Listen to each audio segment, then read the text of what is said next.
Bahkan seseorang yang lincah dan bersemangat seperti Fang Xing dan santai seperti Cao Situ, akan terjerat oleh urusan duniawi. Sama seperti sekarang, pertempuran mereka bukan lagi hanya masalah pribadi, tetapi dicampur dengan terlalu banyak alasan. Satu-satunya yang dapat membuat mereka bertarung dengan sukarela adalah Xiaomen. Namun setelah masalah Xiaomen terselesaikan, bahkan jika mereka tidak rela dalam hati, mereka hanya dapat berjuang untuk orang-orang yang telah menaruh harapan besar kepada mereka. Pertempuran ini tidak dapat dihindari, seperti halnya konflik dan kepentingan di antara orang-orang di belakang mereka yang tidak mungkin diselesaikan. Dengan berlinang air mata, Xiaomen mundur dari Gunung Kueji, berdiri di samping Raja Jahat Dapeng, dan menyaksikan pertempuran itu dengan tenang. Dua orang di puncak Gunung Kueji berdiri berhadapan, saling tersenyum, dan kemudian saling menyerang pada saat yang sama. Setiap kekuatan sihir yang mereka gunakan sangatlah dahsyat dan tidak ada seorang pun yang menunjukkan belas kasihan. Melambung hingga 90.000 mil. Situ muda melangkah maju, dan dengan teriakan pelan, sosoknya tiba-tiba membubung ke langit, lincah seperti seorang abadi. Di udara, ia melangkah 9 langkah ke arah Fang Xing. Mustahil untuk menggambarkan misteri metode langkah ini. Orang hanya bisa merasakan bahwa sihir yang terkandung dalam 9 langkah ini pasti termasuk dalam kategori metode abadi. Setelah melangkah 9 langkah, Fang Xing hanya merasakan bayangannya di depan dan belakangnya, dan energi berat seperti gunung bergemuruh ke arahnya. Bahkan indera spiritualnya hampir tidak dapat mengimbangi kecepatannya saat ini. Ia merasa bahwa ia tak terkalahkan. Akulah makhluk abadi yang paling riang di dunia.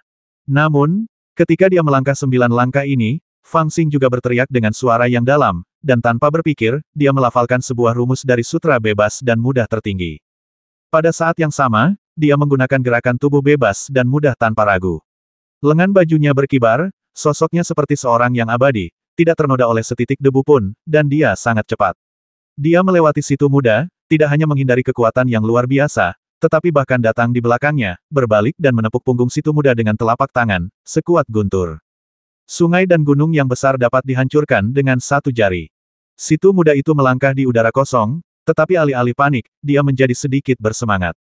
Tampaknya dia tidak menyangka bahwa dia akan dapat mengintimidasi lawannya dengan sihir rahasia Istana Fuyao begitu dia muncul di tempat kejadian. Dan lawannya benar-benar menunjukkan sihir yang tidak kalah dengan miliknya di saat kritis.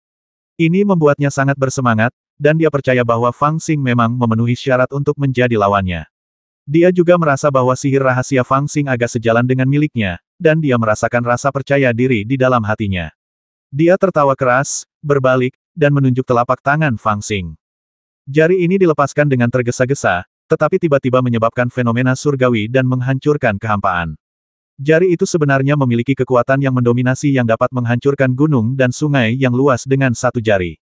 Kekuatan telapak tangan Fang Xing bersendewa dengan jari ini, dan hancur dalam sekejap. Dia jelas kalah, dan tubuhnya tidak bisa berhenti terbang mundur. Cao Situ tersenyum, tetapi serangannya sangat ganas. Dia berada di atas angin dan tanpa berpikir, dia mengikutinya dari dekat. Tetapi pada saat ini, Fang Xing, yang sedang mundur, mengerutkan kening dan berkata dengan penuh kebencian, "Jika aku tidak bisa membasmimu, kamu bukanlah Fang." Suara mendesing. Tiba-tiba, sebuah relik seukuran ujung jari terbang keluar dari lengan kirinya, memancarkan cahaya yang menyilaukan, dan menghantam lurus ke arah Cao Situ. Pada saat yang sama, cahaya ilahi tiba-tiba terbang keluar dari dahinya dan mengejar relik itu dalam sekejap. Cao Situ melihat bahwa relik itu datang dan kekuatannya tidak terlalu kuat, jadi dia melambaikan lengan bajunya untuk menyingkirkannya dan terus mengejar Fang Xing. Namun, dia tidak pernah menyangka bahwa relik dan cahaya ilahi yang terbang keluar dari dahi Fang Xing akan saling bersendewa, dan cahaya ilahi itu tiba-tiba menyala terang dalam sekejap, dan perubahan tiba-tiba terjadi. Pada saat ini, relik itu tiba-tiba berubah menjadi sosok Fang Xing, tampak hidup dan jelas, terbang di udara, memperlihatkan sosok Dharma berkepala 3 dan berlengan 6. Di kedua tangan depan, satu memegang pedang ajaib dan tangan lainnya memegang cermin surga dan manusia, menyinarinya langsung ke arah Cao Situ, dengan cahaya terang yang mengalir, sementara pedang ajaib di tangan lainnya menebas dengan ganas ke arah leher Cao Situ, dengan aura pembasmi yang menakutkan.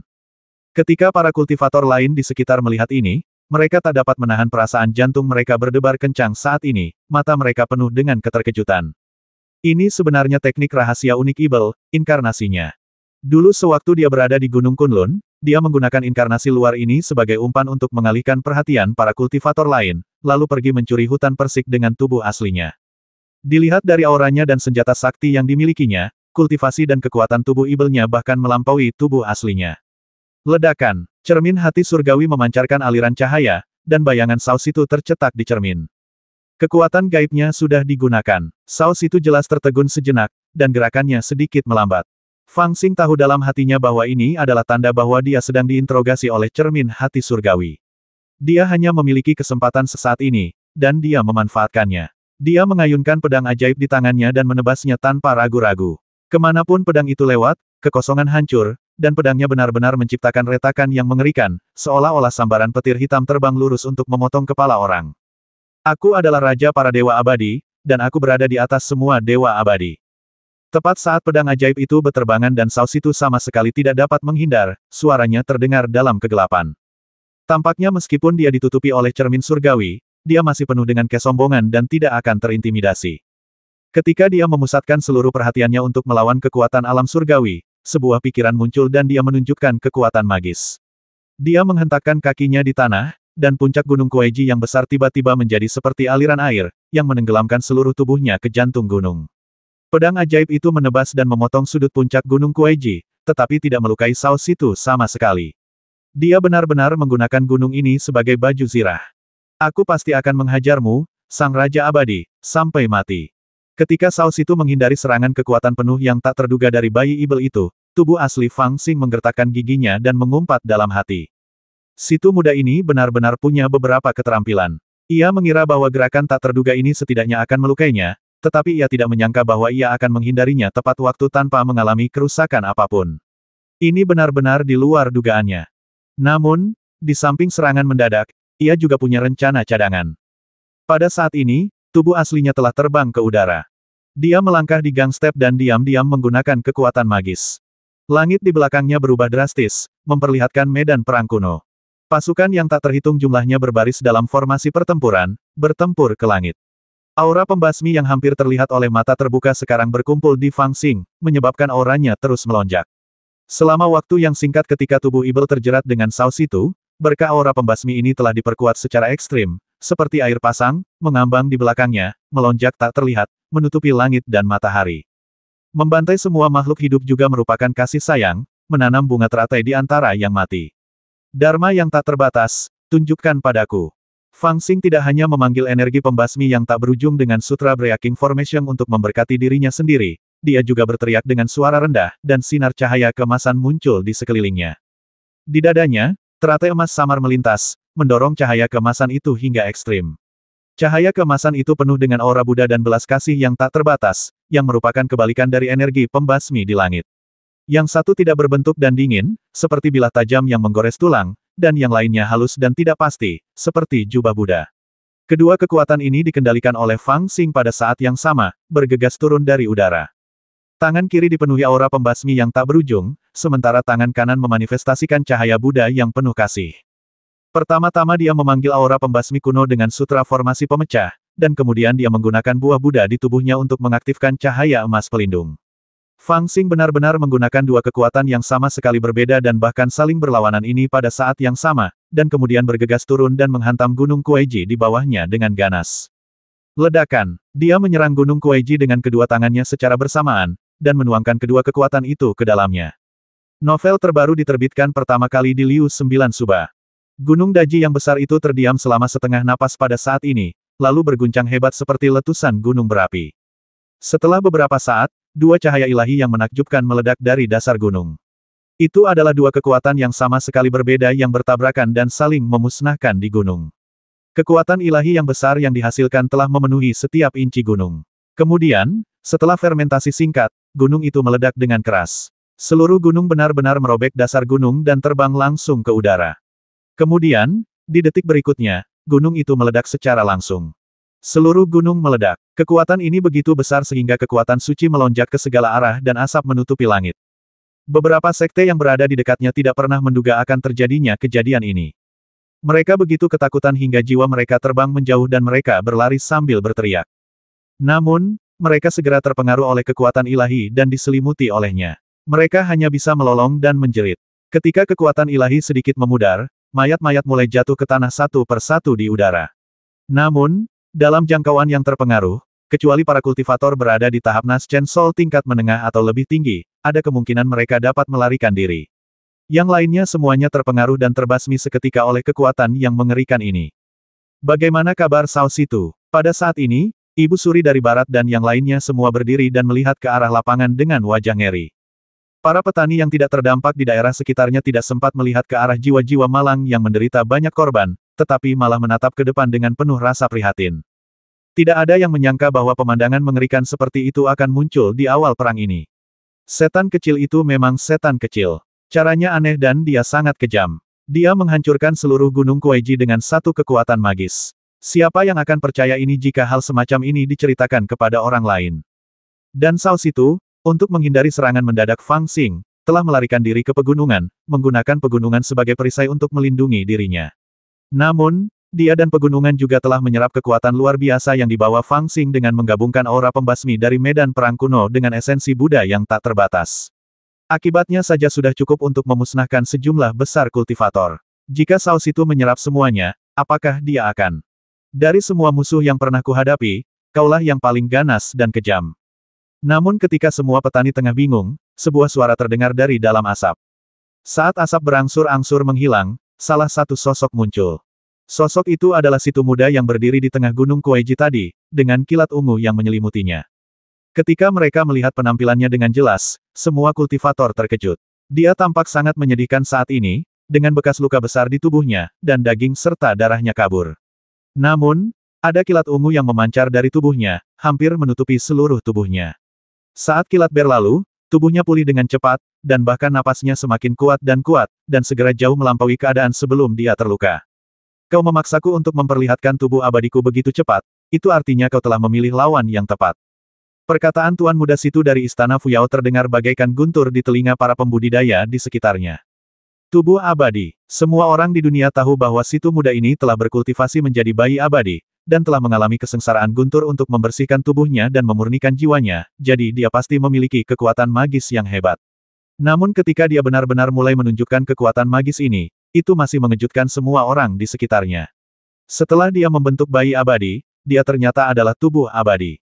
Baru saja, Fang Xing muncul dan menggunakan sihir yang ganas, memanggil aura pembasmi dan esensi Buddha dari medan perang kuno, dan mencabik-cabik gunung menjadi berkeping-keping. Situ muda berada di jantung gunung dan juga terluka parah oleh kekuatan ini.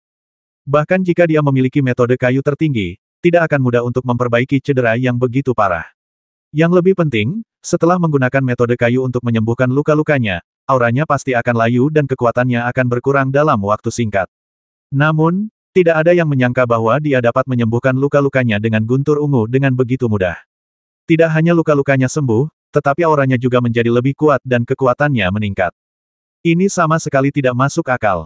Orang lain mungkin tidak tahu, tetapi Anda dan saya semua harus tahu bahwa setelah membentuk bayi abadi, fondasinya kokoh dan keberuntungannya tidak terbatas.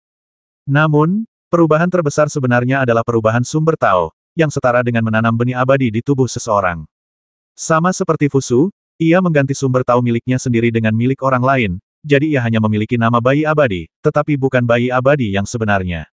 Namun, saya berbeda. Ketika saya keluar dari pengasingan, saya memanggil guntur surgawi, membersihkan tubuh dan memurnikan jiwa saya, menempa tubuh harta yang tak tertandingi, dan lahir untuk melampaui kesengsaraan. Namun, ini hanya penampakan. Perubahan nyata dalam diri saya saat itu adalah bahwa sumber Tao saya dibersihkan oleh guntur kesengsaraan. Sumber Tao saya sekarang mirip dengan guntur kesengsaraan. Selama sumber Tao saya tidak hancur, saya akan abadi dan tidak terluka. Sao Situ menatap Fang Xing dengan tenang, suaranya nyaring dan jelas, menyebar ke seluruh tempat. Ada banyak tukang reparasi di sekitar yang sangat tersentuh ketika mendengar kata-kata ini dan menyimpannya dalam hati. Mereka semua telah mendengar tentang bayi abadi, tetapi mereka tidak mengetahui kebenarannya. Kata-kata Sao Situ bagaikan sebuah pelajaran bagi mereka. Dengan pengalaman ini, akan jauh lebih mudah bagi para kultivator masa depan untuk membentuk bayi abadi. Lagi pula, sebelum ini, semua kultivator berpikir bahwa membentuk bayi abadi tidak jauh berbeda dari metode pembentukan bayi biasa. Hanya saja karena akumulasi yang lebih besar, kualitas jiwa baru lahir melampaui yang setara. Tetapi siapa yang bisa menebak bahwa kunci untuk membentuk bayi abadi sebenarnya ada di sumber Tao? Rekan Daois Fang, pertarungan antara kau dan aku ini juga untuk memverifikasi kultivasi masing-masing. Maafkan aku karena menyinggungmu, tetapi kau mengatakan sebelumnya bahwa kau sebenarnya sudah siap. Aku juga merasakan bahwa auramu samar dan tidak pasti, dan kau menggunakan beberapa metode rahasia untuk menyembunyikannya. Kau seharusnya membentuk bayi abadi, tetapi hanya berpura-pura menjadi ramuan emas, mungkin untuk membingungkanku. Dari kekuatan magis yang baru saja kau gunakan, aku juga dapat melihat bahwa kendalimu atas kekuatan telah lama melampaui jiwa baru lahir biasa, yang berarti kau telah berhasil membentuk bayi, tetapi kau masih kehilangan satu langkah pada akhirnya. Saus itu perlahan melayang ke arah Fang Xing, tanpa kebencian di wajahnya tidak cukup hanya membentuk bayi. Kamu belum dibaptis oleh kesusahan guntur, jadi kamu tidak dapat dianggap sebagai bayi abadi sejati, karena sumber taomu belum dikorbankan dan dimurnikan. Bahkan jika kamu membentuk bayi seperti ini, tidak peduli seberapa dalam fondasimu, itu tidak dapat dianggap sebagai bayi abadi sejati. Ledakan. Setelah berkata demikian, dia tiba-tiba maju selangkah dan dengan ringan mengarahkan jarinya ke dahi Fang Xing. Satu jari mengendalikan seluruh negara. Itu adalah salah satu seni rahasia abadi Istana Fuyao, menunjuk gunung dan sungai dengan satu jari. Ketika seni ini pertama kali diciptakan oleh orang bijak kuno, seni ini menjadi terkenal karena menunjuk ribuan mil gunung dan sungai dengan satu jari. Kemudian, setelah dipromosikan dan dilengkapi oleh keturunan yang tak terhitung jumlahnya, jari ini telah menjadi seni abadi tertinggi. Dahulu kala ada seorang situ dari Istana Fuyao yang menunjuk bintang-bintang di luar wilayah dengan satu jari. Makna abadi adalah bahwa tidak peduli keterampilan apapun, dengan pikiran, semuanya dapat diubah menjadi satu jari. Kekuatan ilahi yang tak terbatas terkonsentrasi menjadi satu titik, dan satu jari dapat menghancurkan semua metode. Itu memang salah satu kekuatan magis yang paling menakutkan dan sulit di dunia. Mematahkan sutra formasi. Ketika Fang Xing melihat jari itu, ekspresinya ketakutan, dia berbalik dan menamparnya kembali dengan telapak tangannya. Menghadapi jari dari saus itu, dia juga secara mengejutkan menggunakan sutra formasi pemecah tertinggi, dengan angin yang ganas dan tak berujung, untuk menyerang. Supreme Breaking Array adalah seni bela diri paling ganas di antara 9 kitab suci tertinggi. Seni bela diri ini tidak menekankan gerakan dan dapat dilakukan hanya dengan gerakan tangan dan kaki. Seni bela diri ini benar-benar kebalikan dari One Finger Breaking Mountains and Rivers milik Saus itu. Saus itu dapat menggunakan teknik bela diri apapun hanya dengan satu jari, tetapi Supreme Breaking Array Sutra milik Fang Xing menggunakan Breaking Array Sutra ini untuk melakukan berbagai gerakan. Dia dapat melakukan apapun yang dia inginkan dan dapat menerobos apapun. Wah, wah, wah, wah. Baru pada saat inilah pertarungan antara keduanya menunjukkan kehebatannya yang sebenarnya. Dua sosok di udara terus berpotongan dan bertabrakan, memancarkan cahaya ilahi. Sosok Saus itu seperti awan yang berterbangan, muncul ke segala arah. Setiap kali dia menunjuk jarinya dari kejauhan, sebuah lubang akan muncul di kehampaan. Dia maju dan mundur secara tiba-tiba, dan tidak dapat diprediksi. Fang Xing sangat ganas, dan keterampilan tubuhnya tidak kalah dengan Saus itu, tetapi selain seanggun seorang abadi, dia secara mengejutkan lebih ganas. Gerakannya sangat berani, dengan telapak tangan, jari, tinju, dan kakinya, dan kekuatan ilahinya begitu kuat sehingga kehampaan meledak. Seperti yang diharapkan dari bibit peri. Beberapa orang menatap pertempuran di lapangan dengan mata berbinar-binar, merasa terkejut tak terjelaskan. Sihir dan seni bela diri keduanya misterius dan tak terduga, dan keduanya seimbang. Jarang bagi mereka untuk memiliki kemampuan seperti itu di usia yang begitu muda. Di antara orang-orang muda di dunia, mereka mungkin satu-satunya yang memenuhi syarat untuk menjadi lawan satu sama lain. Seseorang menghela napas. Dia adalah seorang kultivator tua. Ketika dia melihat pertarungan antara kedua pemuda itu, dia bahkan merasa agak malu. Sayang sekali Ibel kecil itu masih kalah. Orang lain berbicara dengan suara rendah dan mendesah pelan.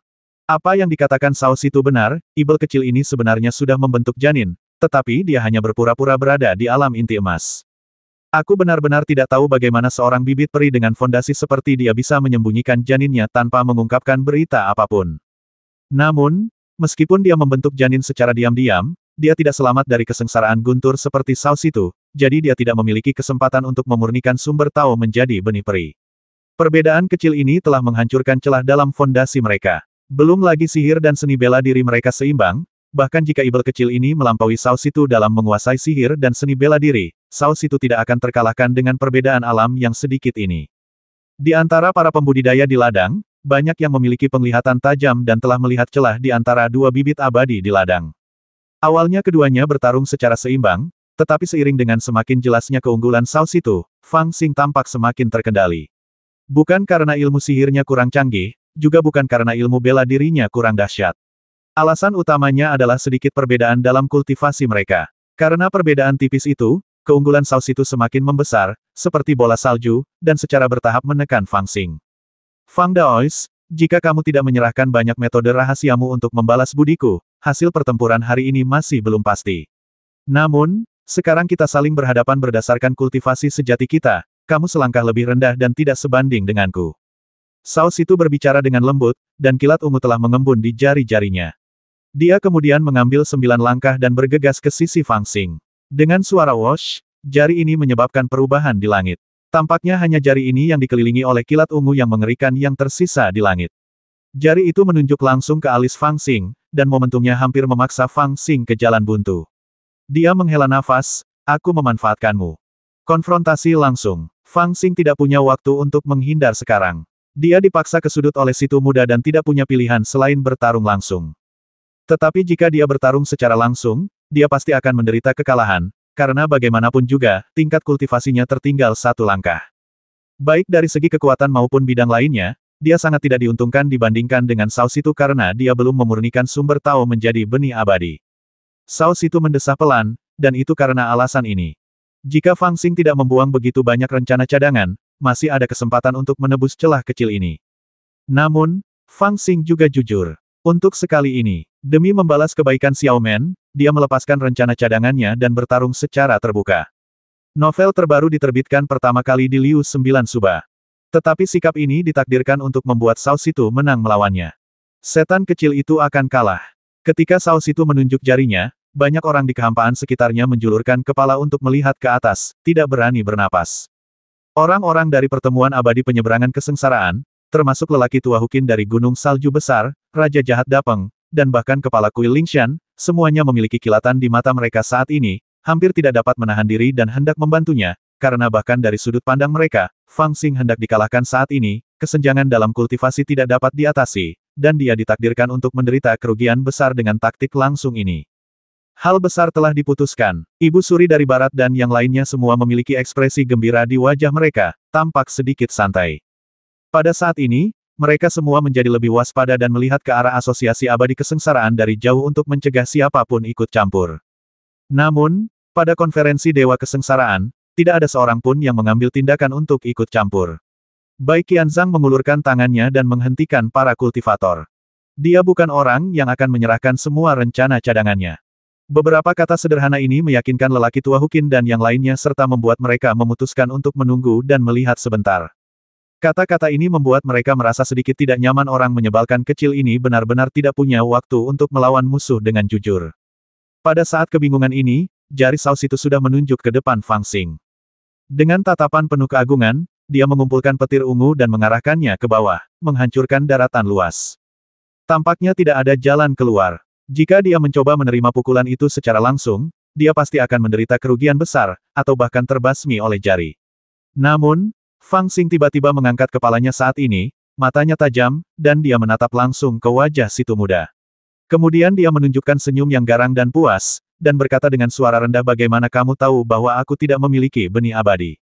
Ledakan. Dia tiba-tiba menempelkan 2 jarinya dan menaruhnya di depan dadanya, menyebabkan terjadinya perubahan pada dunia. Tiba-tiba muncul api dari antara kedua alisnya, warnanya berubah menjadi samadi, membawa kekuatan ilahi yang tak terlukiskan. Sao Situ mengarahkan jarinya tepat ke dada Fang Xing, tetapi sesaat kemudian, ekspresinya tiba-tiba membeku, dan dia tiba-tiba menyadari bahwa Fang Xing, yang dia tunjuk, telah menghilang, dan berubah menjadi api yang bahkan tingkat kultivasinya saat ini merasa sangat menakutkan. Saat api menyebar, langit dan bumi telah berubah menjadi lautan api, menyelimutinya dari segala arah, membuatnya tidak bisa bersembunyi. Kamu menggunakan petir untuk memurnikan sumber Dao, dan semua orang di dunia mengetahuinya. Suara Fang Xing terngiang di telinganya, tapi aku sedang menyempurnakan Dao Yuan, bahkan orang-orang terdekatku pun tidak mengetahuinya. Karena, aku sudah mendapat kesempatan ini untuk memurnikan sumber Tao saat aku berada di tahap membangun fondasi. Saat dia mengarahkan jarinya ke udara, ekspresi Sao Situ tiba-tiba berubah, dan dia bahkan menunjukkan ekspresi terkejut untuk pertama kalinya. Dengan jari ini, dia mengaktifkan kekuatan kesengsaraan guntur. Itu adalah kekuatan sumber Dao miliknya sendiri yang dia kembangkan ketika dia membentuk bayi abadi dan memanggil kesengsaraan guntur untuk membersihkan pikirannya dan memurnikan jiwanya. Itu adalah benih abadi dan juga sarana terkuatnya. Namun setelah menunjuk jari ini, dia tiba-tiba menemukan bahwa Fang Xing juga memiliki sarana yang sebanding dengannya. Orang menyebalkan ini tidak hanya membentuk bayi, tetapi juga memurnikan benih abadi sejak lama. Dia hanya merahasiakannya sampai kesempatan ini, dan tiba-tiba meledak, hanya untuk membuatnya lengah. Dia bahkan tidak mengerti, bagaimana ini bisa terjadi. Benih abadi miliknya adalah hasil dari kesengsaraan Guntur, dan karena alasan inilah ia menahan rasa sakit karena dicuci oleh Guntur Surgawi, yang kemudian diketahui oleh dunia. Dia tidak melakukan ini untuk pamer, tapi perbuatan semacam ini yang dapat merampas rejeki langit dan bumi, tidak bisa ditutup-tutupi dengan cara apapun. Tetapi bagaimana Ibel ini berhasil membentuk bayi abadi dan memurnikan benih abadi tanpa sepengetahuan banyak mata-mata di Istana Fuyao? Saya masih saja tertipu olehnya. Ibel ini awalnya tampak murah hati, dan mengungkapkan semua cara yang telah disiapkannya untuk menipu orang, dan bahkan mengungkapkan sebagian orangnya sendiri, sehingga dia dapat melihat bahwa dia telah membentuk janin. Dia mungkin melakukan ini untuk meyakinkannya, berpikir bahwa dia benar-benar telah melepaskan semua cara untuk menipu orang dan siap untuk melawannya dengan adil. Namun sebenarnya, dia menyembunyikan caranya yang paling kuat dan menunggu kesempatan. Suara mendesing. Setelah mengarahkan jarinya ke udara, saus itu menginjak kehampaan tanpa berpikir panjang, dan langsung melesat ke langit. Tetapi pada saat ini, api di sekitarnya sudah mulai menyala, membakar langit dan memenuhi kekosongan. Api jenis itu jelas bukan api biasa, melainkan api peri yang dapat membahayakan dirinya sendiri. Api sejati Samadhi. Saus itu sangat berpengetahuan dan mengenalinya pada pandangan pertama. Dia sangat terkejut. Ini benar-benar benih keabadian yang hanya dapat dikuasai oleh orang yang benar-benar abadi.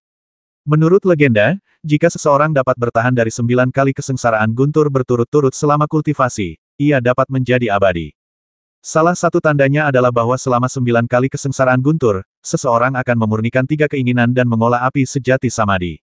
Api ini juga disebut api abadi, yang dapat membantu praktisi untuk menjadi abadi. Dengan kata lain, ini adalah sumber keabadian. Setelah 9 kali kesengsaraan Guntur, sumber tahu bagi praktisi adalah api sejati Samadhi ini. Itu adalah Samadhi api sejati yang lengkap. Bagaimana ini mungkin? Apakah dia pernah selamat dari 9 kesengsaraan Guntur sebelumnya? Hati Saus itu bergetar hebat, sebuah ide aneh muncul di benaknya, namun ia segera menepisnya dengan menggelengkan kepala. Kalau setan kecil ini berhasil selamat dari 9 kali kesengsaraan Guntur, bukankah dia sudah menjadi makhluk abadi sejak lama? Terlebih lagi, mengatasi kesengsaraan Guntur sangatlah sulit. Setiap kali para leluhur agung dari keluarga bangsawan itu mengatasi kesengsaraan Guntur, tidak peduli apakah mereka berhasil atau gagal, berita itu akan segera menyebar ke seluruh Tiongkok. Ketika saya membentuk bayi abadi, saya juga terkenal di 4 wilayah karena saya membimbing kesengsaraan Guntur. Setan kecil ini tidak dapat menyembunyikan fakta bahwa ia telah mengatasi 9 kesengsaraan Guntur, belum lagi bahwa ia hanya mengatasi 1. Api sejati Samadhi datang entah dari mana, dan pasti ada cerita tersembunyi lainnya. Tentu saja, saat ini dia tidak punya waktu untuk mencari tahu alasannya. Dia telah ditipu oleh Ibel kecil itu dan berada dalam bahaya. Hahaha, jangan lari sekarang karena kamu sudah di sini. Tawa Fangxing bergema di telinganya. Pada saat yang sama, dia melambaikan tangannya dan memobilisasi kekuatan langit dan bumi. Area yang luas itu benar-benar mulai berubah sesuai keinginannya. Kekosongan itu terpelintir dan berubah bentuk, dan samar-samar berubah menjadi tungku tembaga besar. Saus itu terperangkap dalam tungku tembaga. Bahkan jika dia ingin melarikan diri, dia tidak punya cara untuk melakukannya. Dia hanya bisa memusatkan energinya dan membiarkan petir ungu menyambar dahinya. Dia menahan api itu. Boom! Boom, boom, dia seperti terbakar dalam tungku. Api yang akan melelehkan tulangnya akan melelehkannya. Tungku tembaga itu bahkan memutus hubungannya dengan dunia luar. Sulit baginya untuk mengisi kembali energi spiritualnya. Setan ini, orang menyebalkan ini, benar-benar bertekad untuk menipuku dan menggunakan ini untuk mengamankan kemenangannya. Bagaimana ini mungkin? Pada saat ini, para kultivator yang tengah menyaksikan pertempuran itu melihat pemandangan ini, dan banyak di antara mereka yang berdiri, wajah mereka dipenuhi rasa takut. Tidak apa-apa bagi Saus itu, rumor tentang kesengsaraan surgawi Ji Yin untuk membersihkan bayi abadi telah menyebar ke seluruh 4 wilayah, tetapi bagaimana dengan Ibel ini? Bagaimana dengan api abadi yang bahkan membuat jiwa baru Mahayana merasa takut saat melihatnya? Baik itu Guntur atau api peri, mereka adalah kekuatan yang jauh melampaui wilayah kekuasaan mereka. Bagaimana mereka mengendalikannya? Hanya Paman 11, meskipun tampak terkejut, yang tersenyum tipis, dan tampak agak tidak berdaya. Orang menyebalkan kecil ini bahkan menipu dirinya sendiri. Namun, dia tidak menyangka bahwa harta langka Suanguan Zantutu yang telah dia wariskan kepadanya di awal seharusnya hanya memungkinkannya untuk memperoleh 1 Samadhi True Fire. Sulit untuk memprediksi bagaimana dia menyelesaikan dua samadhi lainnya dan bagaimana dia benar-benar mengendalikan kekuatan ini. Namun, menilai dari hasil saat ini, dia pasti sudah berpikir untuk menggunakan samadhi True Fire untuk memurnikan sumber Tao sehingga dia benar-benar dapat berkultivasi ke dalam Naschen Soul Mahayana. Samadhi True Fire itu sudah ada di dalam tubuhnya, jadi semua ini dilakukan secara diam-diam, dan orang luar sama sekali tidak dapat menebak pikirannya. Ledakan. Saat ini, Gunung Kuaiji telah hancur berkeping-keping. Daerah pegunungan yang luas ditutupi dengan puing-puing dan asap yang berserakan, dan di atas puing-puing dan asap itu terdapat hamparan kehampaan yang luas yang terbakar dengan api abadi. Sosok Fang Xing bergerak cepat melalui api abadi, mengendarai api di seluruh langit dan bergegas menuju Sao Situ. Saat ini, ia telah berubah menjadi seorang Dharmakaya. Tubuh aslinya tidak memiliki 3 kepala dan 6 lengan, tetapi tampak seperti dirinya yang sebenarnya, tetapi dengan sendewa aura ilahi. Ia tampak seperti seorang abadi, dengan aura yang bertahan lama, dan di dada Dharmakayanya, sebuah tungku terlihat samar-samar. Itu adalah tungku tembaga, sederhana dan indah, dengan pola ukiran di atasnya dan nyala api yang menyala di dalamnya. Api sejati samadhi yang memenuhi langit semuanya memanjang keluar dari tungku tembaga ini, dan tungku tembaga besar di kehampaan itu diwujudkan oleh Fang Xing dalam bentuk tungku tembaga ini. Tungku ini adalah salah satu keberadaan di daerah berkabut milik Fang Xing. Saat ia membentuk bayinya, keberadaan-keberadaan yang telah tertidur selama bertahun-tahun mulai perlahan-lahan terbangun, dan tungku tembaga adalah salah satunya. Faktanya, tungku tembaga adalah manifestasi dari api-api sejati samadhi.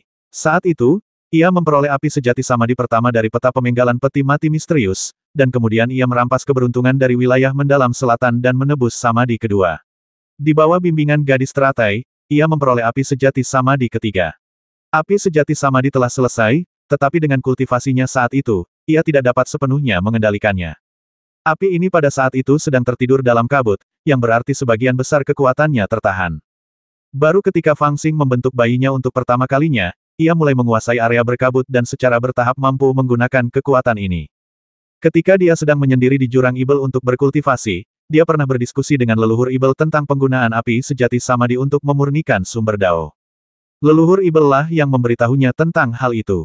Namun, dia tahu dalam hatinya bahwa bahkan jika dia benar-benar memurnikan sumber Dao dan membentuk bayi abadi yang sebenarnya, dia tetap tidak akan memiliki banyak keuntungan melawan Tuan Muda Istana Fuyao. Jadi dia hanya menyembunyikan masalah itu dan bahkan tidak memberitahu paman ke-11-nya, membiarkannya menipu orang lain.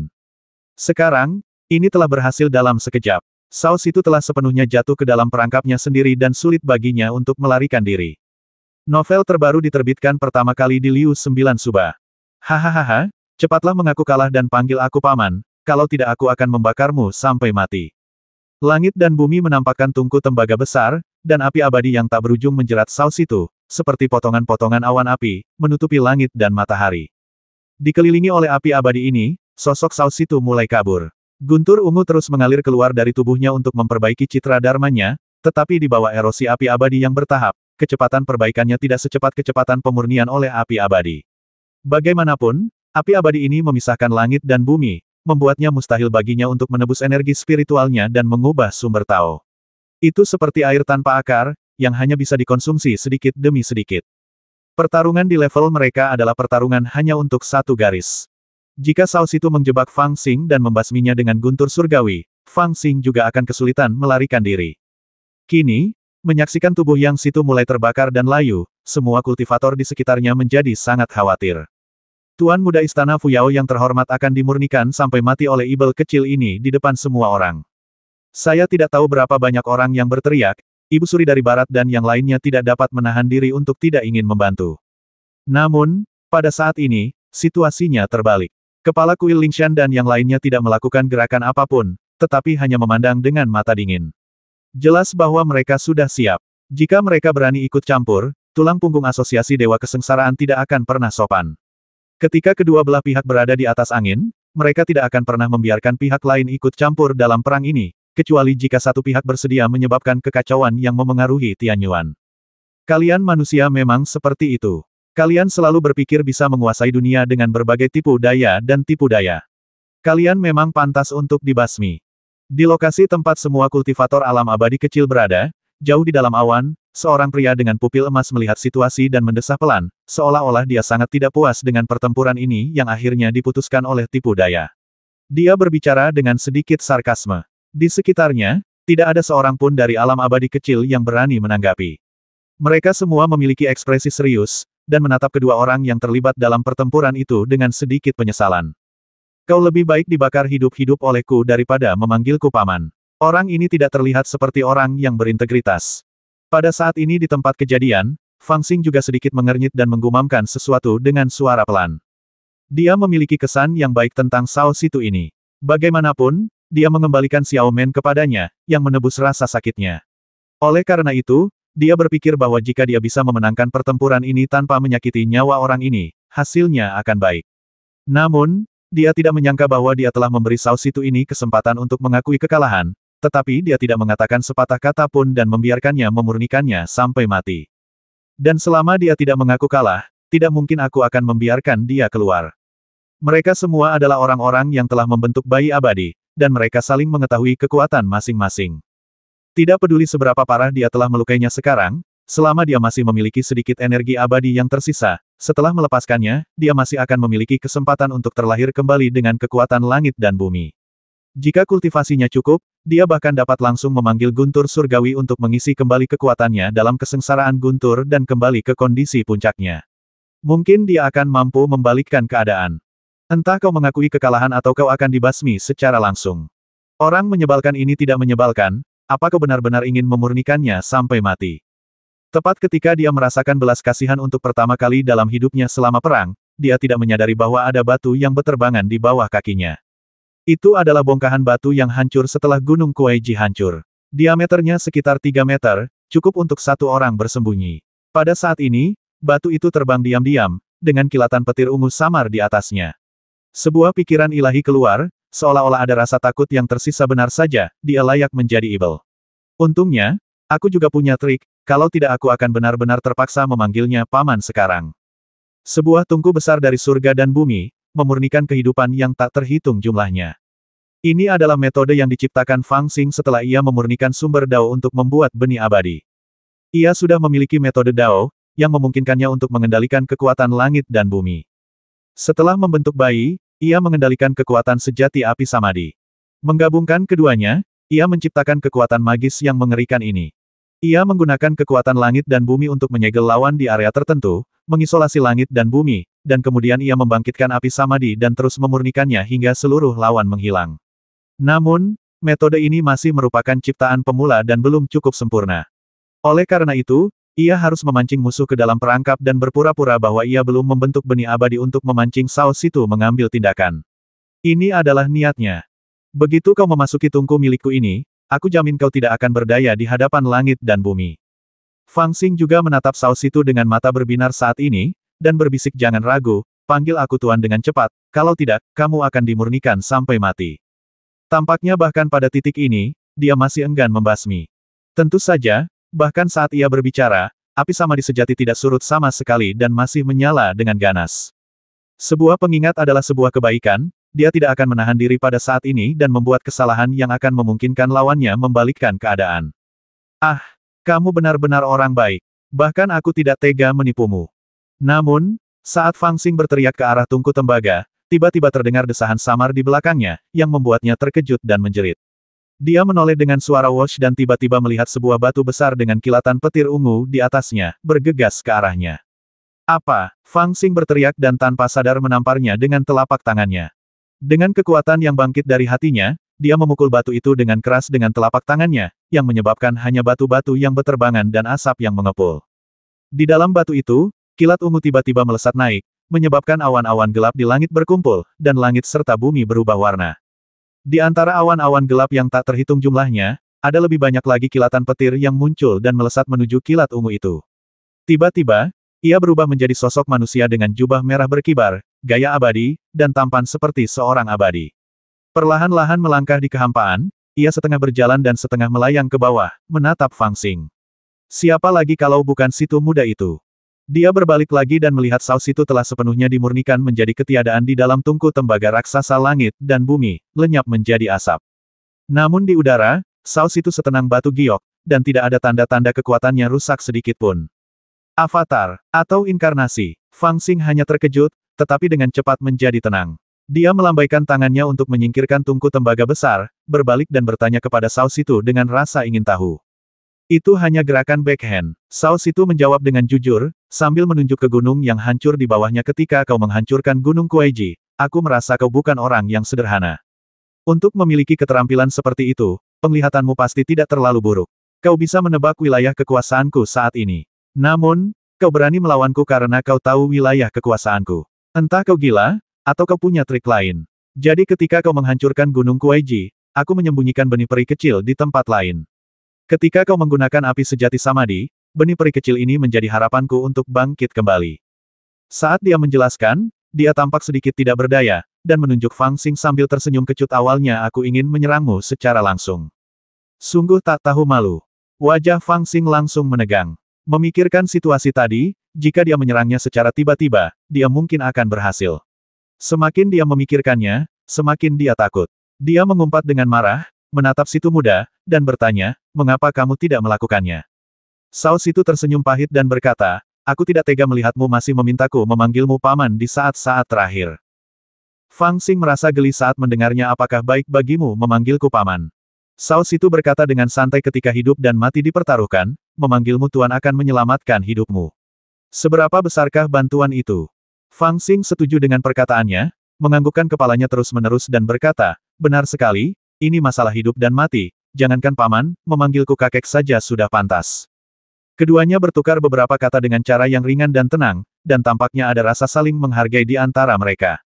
Di mata Sao Situ, Fang Xing sudah menjadi orang yang sepenuhnya memenuhi syarat untuk melawannya dengan cara yang jujur.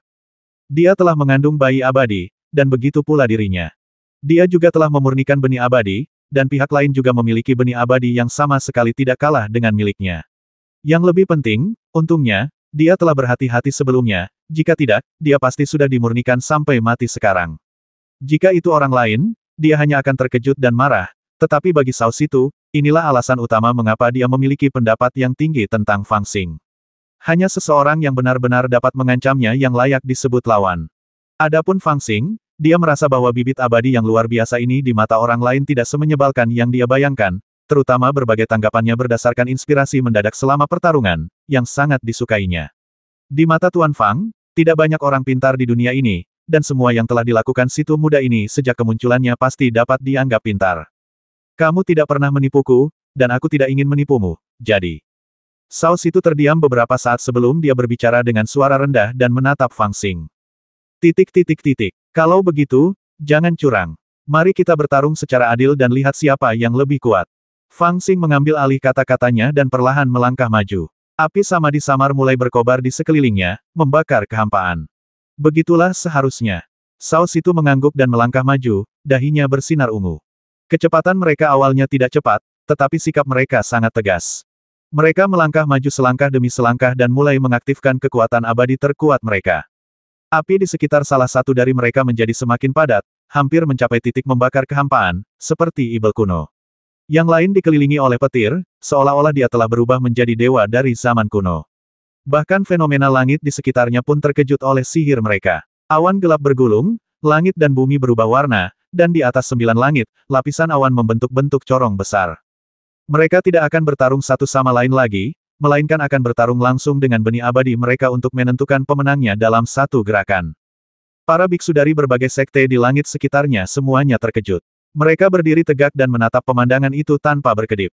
Tidak seorang pun menyangka bahwa kedua bibit abadi itu, setelah pertempuran yang mengguncang dunia, akhirnya akan sampai pada titik ini. Mereka tidak lagi menggunakan berbagai teknik abadi, seni bela diri, atau bahkan tipu daya, tetapi langsung mengaktifkan kekuatan abadi terkuat untuk menentukan pemenang dalam sekejap. Ekspresi dari Majelis Abadi Kesengsaraan dan Majelis Abadi Yaoqi menjadi serius dan gugup di saat yang sama, hati dan pikiran mereka setipis benang, hampir hancur. Tak satu pun dari mereka ingin bibit abadi mereka mendapat masalah, dan mereka telah memutuskan untuk membantu bahkan jika bibit abadi itu kalah. Namun pada saat ini, jika bibit abadi itu bertabrakan secara langsung, maka mereka tidak akan memiliki kesempatan bahkan jika mereka telah berencana untuk menyelamatkan satu sama lain. Hasil dari pertempuran ini hanya akan diputuskan dalam sekejap, dan yang kalah mungkin akan menghilang begitu saja, dan nasib pemenangnya tidak akan diketahui. Mereka hanya bisa menerimanya, tetapi tidak ada kesempatan untuk mengubahnya. Satu guntur dan satu api, seperti dua takdir yang berbeda, mulai semakin dekat dan hampir bertabrakan. Pada saat ini, semua perhatian Sekte Tianyuan tertarik, dan mereka melupakan semua hal eksternal untuk sementara waktu. Novel terbaru diterbitkan pertama kali di Liu 9 Suba. Dewa Kecil, saatnya pergi. Pada saat ini, di dunia peri kecil tempat kekuatan itu berada, beberapa pembudidaya tua tidak peduli dengan hasil pertempuran di lapangan, dan mendesak mereka dengan suara rendah. Tatapan mereka tertuju pada pemuda dengan pupil berwarna emas. Ia menatap kedua orang di arena. Ia tampak ingin melihat hasil pertarungan antara dua bibit abadi yang hebat, sama seperti orang-orang dari sekte lain. Namun, para kultivator tua di sekitarnya sudah sangat gugup. Beberapa bahkan berani menyingsingkan lengan bajunya dan mendorongnya untuk meninggalkan area tersebut. Oh, lupakan saja. Aku pikir setelah mereka memutuskan pemenangnya, aku akan menelan pemenangnya dalam sekali teguk. Pemuda bermata emas itu merasa sangat tidak berdaya. Ia menatap langit, tetapi akhirnya menggelengkan kepalanya, seolah-olah ia sangat menyesal. Tak lama kemudian, orang-orang dari alam abadi kecil mundur diam-diam di bawah lapisan awan dan kabut, tanpa meninggalkan jejak. Para pembudidaya di sekitarnya sepenuhnya fokus pada pertarungan antara dua bibit abadi, dan tidak ada yang memperhatikan. Bahkan jika seseorang melirik dan menemukan bahwa area itu kosong, mereka tidak banyak memikirkannya, dan tidak punya waktu untuk mempertimbangkan kemana orang-orang dari alam abadi kecil telah pergi. Di medan perang, dua spesies abadi utama telah bertabrakan satu sama lain. Pertama, energi abadi yang disebabkan oleh spesies abadi bertabrakan, menyebabkan kekosongan melonjak dan berputar. Riak menyebar keluar seperti pedang tajam, merobek bumi, memotong kekosongan, mengaduk awan di 9 langit, dan perubahan di langit tampaknya kacau. Tidak ada aturan sama sekali. Terkadang hujan deras, dan terkadang cerah, menunjukkan rasa kegilaan. Setelah itu akan terjadi tabrakan benih abadi yang sesungguhnya. Petir ungu dan api sejati samadi bertabrakan dan terjalin, secara tak terduga menciptakan suasana kekacauan, persis seperti adegan dalam buku-buku kuno saat dunia pertama kali diciptakan, saat kekuatan paling primitif saling memusnahkan dan kemudian berkembang menjadi semua jenis Taoisme dan hukum semua hal. Pada saat ini, pemandangan yang begitu memukau telah membuat semua orang merasa terkejut dalam hati mereka. Pada saat ini, tidak peduli di pihak mana mereka berada, mereka tidak lagi memandang rendah orang lain. Kedua bibit abadi telah menunjukkan kemampuan mereka untuk menaklukkan lawan mereka. Bahkan pada saat mereka hendak menentukan pemenangnya, para pembudidaya tidak dapat menahan diri untuk tidak berpikir dalam benak mereka mengapa kita harus menentukan pemenang antara kedua bibit abadi ini. Kekalahan manakah di antara kedua kekalahan ini yang akan menjadi kerugian besar bagi benua Tianyuan? Apakah kita melakukannya dengan salah? Pada saat ini, Penatua Hukin dari Asosiasi Dewa Kesengsaraan dan Penatua Agung dari Yaochi tiba-tiba bergumam pada diri mereka sendiri pada saat yang sama pertempuran ini disebabkan oleh keegoisan kita. Aliansi apa di antara surga, apa yang harus berbagi kesengsaraan? Jika kita benar-benar ingin berbagi kesengsaraan, kita harus benar-benar mengesampingkan dendam masa lalu kita. Tetapi pada akhirnya, itu karena keegoisan kita bahwa kedua bibit abadi ini harus bertarung dalam pertempuran hidup dan mati. Tidak peduli siapa yang menang pada akhirnya, Tianyuan, yang perlu berbagi kesengsaraan, telah kalah. Pikiran ini aneh, tetapi sedikit penyesalan muncul di wajah mereka berdua pada saat yang sama. Ketika penyesalan muncul di hati mereka, di kehampaan, di atas 9 langit, awan tak berujung semakin banyak berkumpul, berlapis-lapis, sangat tebal. Tampaknya ada niat membasmi yang tak berujung tersembunyi di dalamnya, yang telah berkembang hingga ekstrim. Kekuatan tabrakan antara dua bibit abadi di bawah meledak dengan kekuatan yang mencengangkan, seperti pedang tajam yang melesat langsung ke langit, tetapi tiba-tiba memicu kekuatan besar di antara awan. Ledakan, ledakan, ledakan, tiba-tiba, 3 sambaran petir berwarna abu-abu gelap turun dari awan, seperti 3 pilar langit, menghantam suatu area. Tidak bagus, tabrakan dua spesies abadi terlalu kuat dan telah memicu bencana guntur. Seseorang menyadari perubahan ini, terkejut dan mendongak dengan ngeri. Tidak, ini bukan malapetaka guntur, ini malapetaka surgawi. Dua spesies abadi besar akan bertabrakan, yang telah menyebabkan perubahan besar dalam fenomena surgawi. Hal yang paling menakutkan adalah bahwa 3 guntur bencana tiba-tiba turun dari lapisan awan hitam di langit. Tidak seperti guntur ungu yang ditemui Sao Situ ketika dia keluar dari retret, ketiga guntur bencana ini berwarna abu-abu dan setebal gunung, turun dari langit seperti 3 pilar surga, menghubungkan langit dan bumi dalam sekejap. Pada saat ini, semua kultivator yang menemukan perubahan ini berteriak ketakutan pada saat yang sama, dan semua sekte berada dalam kekacauan, dan bahkan dua bibit abadi besar pun terlupakan. Mungkinkah pertarungan antara dua bibit abadi itu benar-benar memicu malapetaka di kegelapan dan menjatuhkan malapetaka surgawi? Seorang kultivator tua dengan keterampilan mendalam menggeram, matanya penuh dengan keterkejutan dan keraguan. Ketika orang berlatih kultivasi, setiap kali mereka mencapai titik kritis, malapetaka akan datang. Jika mereka dapat melewatinya, mereka akan memasuki alam baru. Jika mereka tidak dapat melewatinya, mereka akan mati dan semuanya akan sia-sia. Selalu ada legenda di dunia bahwa ketika seorang kultivator menjadi terlalu kuat, yang akan dipicu bukanlah malapetaka dari Tao, tetapi malapetaka dari surga. Ini adalah kekuatan mengerikan yang datang langsung dari surga dan akan memusnahkan mereka yang telah melakukan malapetaka. Memikirkan penampilan Fang Xing dan Cao Situ yang memukau, orang tidak dapat tidak menghubungkan keduanya. Apakah kedua bibit abadi ini telah tumbuh sampai pada titik mampu mendatangkan malapetaka surgawi? Namun, mereka segera menemukan bahwa apa yang turun dari langit itu jauh dari sekadar bencana biasa. Oh tidak, ada yang salah. Pada pertemuan Dewa Kesengsaraan, Bai Qianzhang menyadari ada sesuatu yang salah dan meraung keras, suaranya bagaikan guntur, membangunkan semua kultivator yang terdiam. Tak lama kemudian, lebih banyak orang menemukan bahwa tiga kesengsaraan surgawi itu sama sekali tidak ditujukan pada dua bibit abadi di ladang, tetapi terpisah puluhan ribu mil, langsung menutupi area puluhan ribu mil tempat mereka berada. Yang lebih mengerikan lagi adalah bahwa tiga kesengsaraan surgawi itu berdiri di tiga arah seperti pilar-pilar surga, mengisolasi area ini dari dunia, dan di dalam tiga kesengsaraan surgawi ini, ada guntur yang tak terhitung jumlahnya turun, satu demi satu, dengan aura mengerikan yang tak tertandingi, dan aura kematian kelabu menutupi puluhan ribu mil, membungkus semua pembudidaya di dalamnya.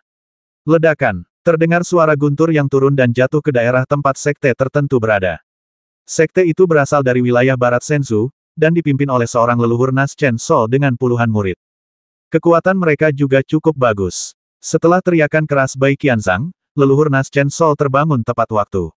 Melihat bahwa guntur datang terlalu cepat dan sudah terlambat untuk melarikan diri, leluhur Nas Chen Sol bahkan tidak memikirkannya, dan melambaikan tangannya ke udara, dan mempersembahkan harta karun terbesar sekte itu, yaitu payung kertas minyak besar, yang disangga di atas kepalanya dan kepala para muridnya. Namun dalam sekejap, petir itu menyambar, dan payung kertas minyak yang dapat menahan serangan kultivator tua yang telah melewati tiga kesengsaraan itu hancur total dan meleleh sebelum sempat bertahan selama setengah napas. Di tengah raungan marah leluhur Yuan Ying, petir itu bahkan turun ke kepala dia dan murid-muridnya. Dalam sekejap, semua orang, termasuk leluhur Yuan Ying, berubah menjadi abu dalam petir abu-abu ini, jiwa mereka menghilang, dan bahkan sebuah lubang besar yang dalam muncul di tanah tempat mereka berada. Tulang punggung sebuah sekte hancur, dan tidak ada yang tersisa. Apa-apaan itu? Saya tidak tahu berapa banyak orang yang takut dengan perubahan mendadak ini. Mereka lupa untuk menanggapi dan hanya bertanya dengan bodoh. Ledakan, ledakan, ledakan, ledakan. Beberapa saat setelah petir pertama, lebih banyak petir jatuh dari langit, satu demi satu. Karena pertempuran antara Fang Xing dan Cao Situ, banyak orang dari berbagai sekte berkumpul di daerah ini. Selain inti dari pertempuran yang menentukan mereka, gunung-gunung di sekitarnya, bawah tanah, kehampaan, dan awan semuanya merupakan tulang punggung berbagai sekte. Belum lagi kerumunan orang, tetapi di bawah hujan badai yang lebat seperti kesengsaraan surgawi ini, sekte-sekte ini bahkan tidak bisa bersembunyi, dan semuanya ditutupi oleh petir, dan orang-orang serta kuda terlempar ke tanah untuk sementara waktu. Seluruh area telah diselimuti oleh guntur semacam ini, dan di tempat guntur menyelimuti, banyak sekali kultivator berteriak ketakutan, tidak ada tempat untuk melarikan diri atau bersembunyi. Mereka hanya bisa menggunakan mantra atau senjata ajaib untuk mempertahankan diri, tetapi kekuatan kesengsaraan surgawi tidak terbayangkan. Mereka hampir tidak memiliki kekuatan untuk mempertahankan diri, dan tersapu oleh guntur, dan langsung menghilang ke udara tipis, menghilang di antara langit dan bumi. Apakah dewa yang ingin memusnahkan semua makhluk hidup? Yao Qi dan keluarga kuno juga diselimuti oleh guntur. Setelah Ibu Suri Yao Qi bereaksi, dia berteriak kaget, lalu melihat guntur yang sangat menakutkan di atas kepalanya. Tanpa berpikir, dia bergegas ke langit, kedua lengan bajunya menari-nari liar, dan mengangkat seberkas awan yang mengalir, yang melayang di atasnya dan para pengikut Yao Qi seperti awan peri. Guntur jatuh, dan awan peri berubah bentuk dan bergegas ke bawah, tetapi tidak pecah untuk sementara waktu, memberi mereka sedikit ruang bernapas. Cepat, cepat, bawa Hong Er pergi. Mata Ibu Suri Yao Qi berubah menjadi merah darah, dan kekuatan magis yang tak terbatas melonjak ke arah awan peri di langit. Pada saat yang sama, dia berteriak pada Tetua Agung dan yang lainnya. Set-set. Pada saat ini, awan peri di atas kepalanya mengeluarkan suara seperti kain yang robek.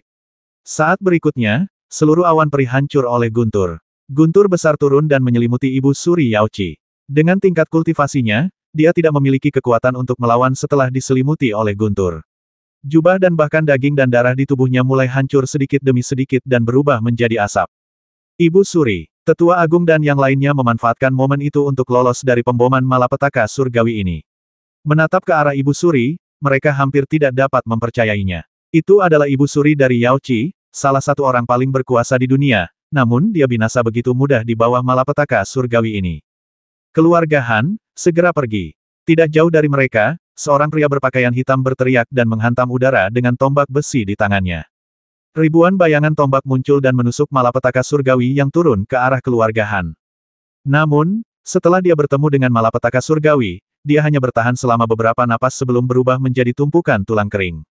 Kemudian bahkan tulang-tulang kering itu berubah menjadi bubuk, dan hanya tombak besi yang meleleh tak dapat dikenali oleh guntur malapetaka, meneteskan besi cair dan jatuh ke tanah. Sekelompok anggota keluarga Han berteriak dan ingin bergegas untuk menyelamatkan tuan mereka, tetapi guntur malapetaka segera jatuh langsung, dan teriakan mereka tenggelam dalam sekejap. Setelah beberapa saat, mereka semua menghilang di antara langit dan bumi. Keluarga Han, salah satu dari 8 keluarga besar di wilayah tengah Shenzhou, tiba-tiba musnah. Mata Tetua Agung Yao Qi memerah saat melihat pemandangan ini, tetapi pikirannya tiba-tiba menjadi tenang. Setelah hening sejenak, dia berbalik dan terbang menjauh, berteriak pada saat yang sama perubahan besar telah terjadi. Yao Qi dan murid-murid Istana Fuyao mendengarkan perintahku, selamatkan situ dengan segala cara.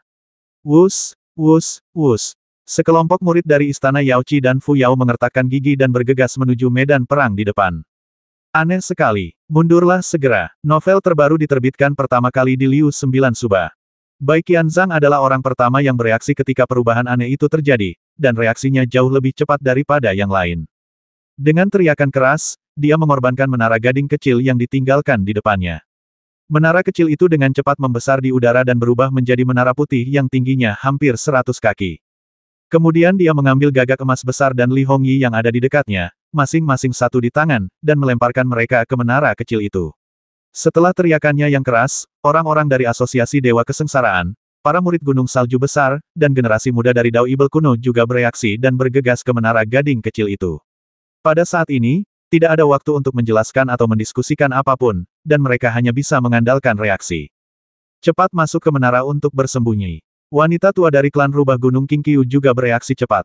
Dia berubah menjadi bayangan bening dan langsung lari ke menara gading kecil. Dia menyingkirkan semua murid muda yang menghalangi jalannya tanpa ragu-ragu.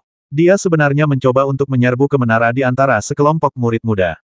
Gulungan. Namun, saat dia hendak menyerbu ke dalam menara, terdengar teriakan dingin dari samping, dan Raja Jahat Peng Agung berubah wujud menjadi wujud aslinya, seekor burung ganas sebesar gunung.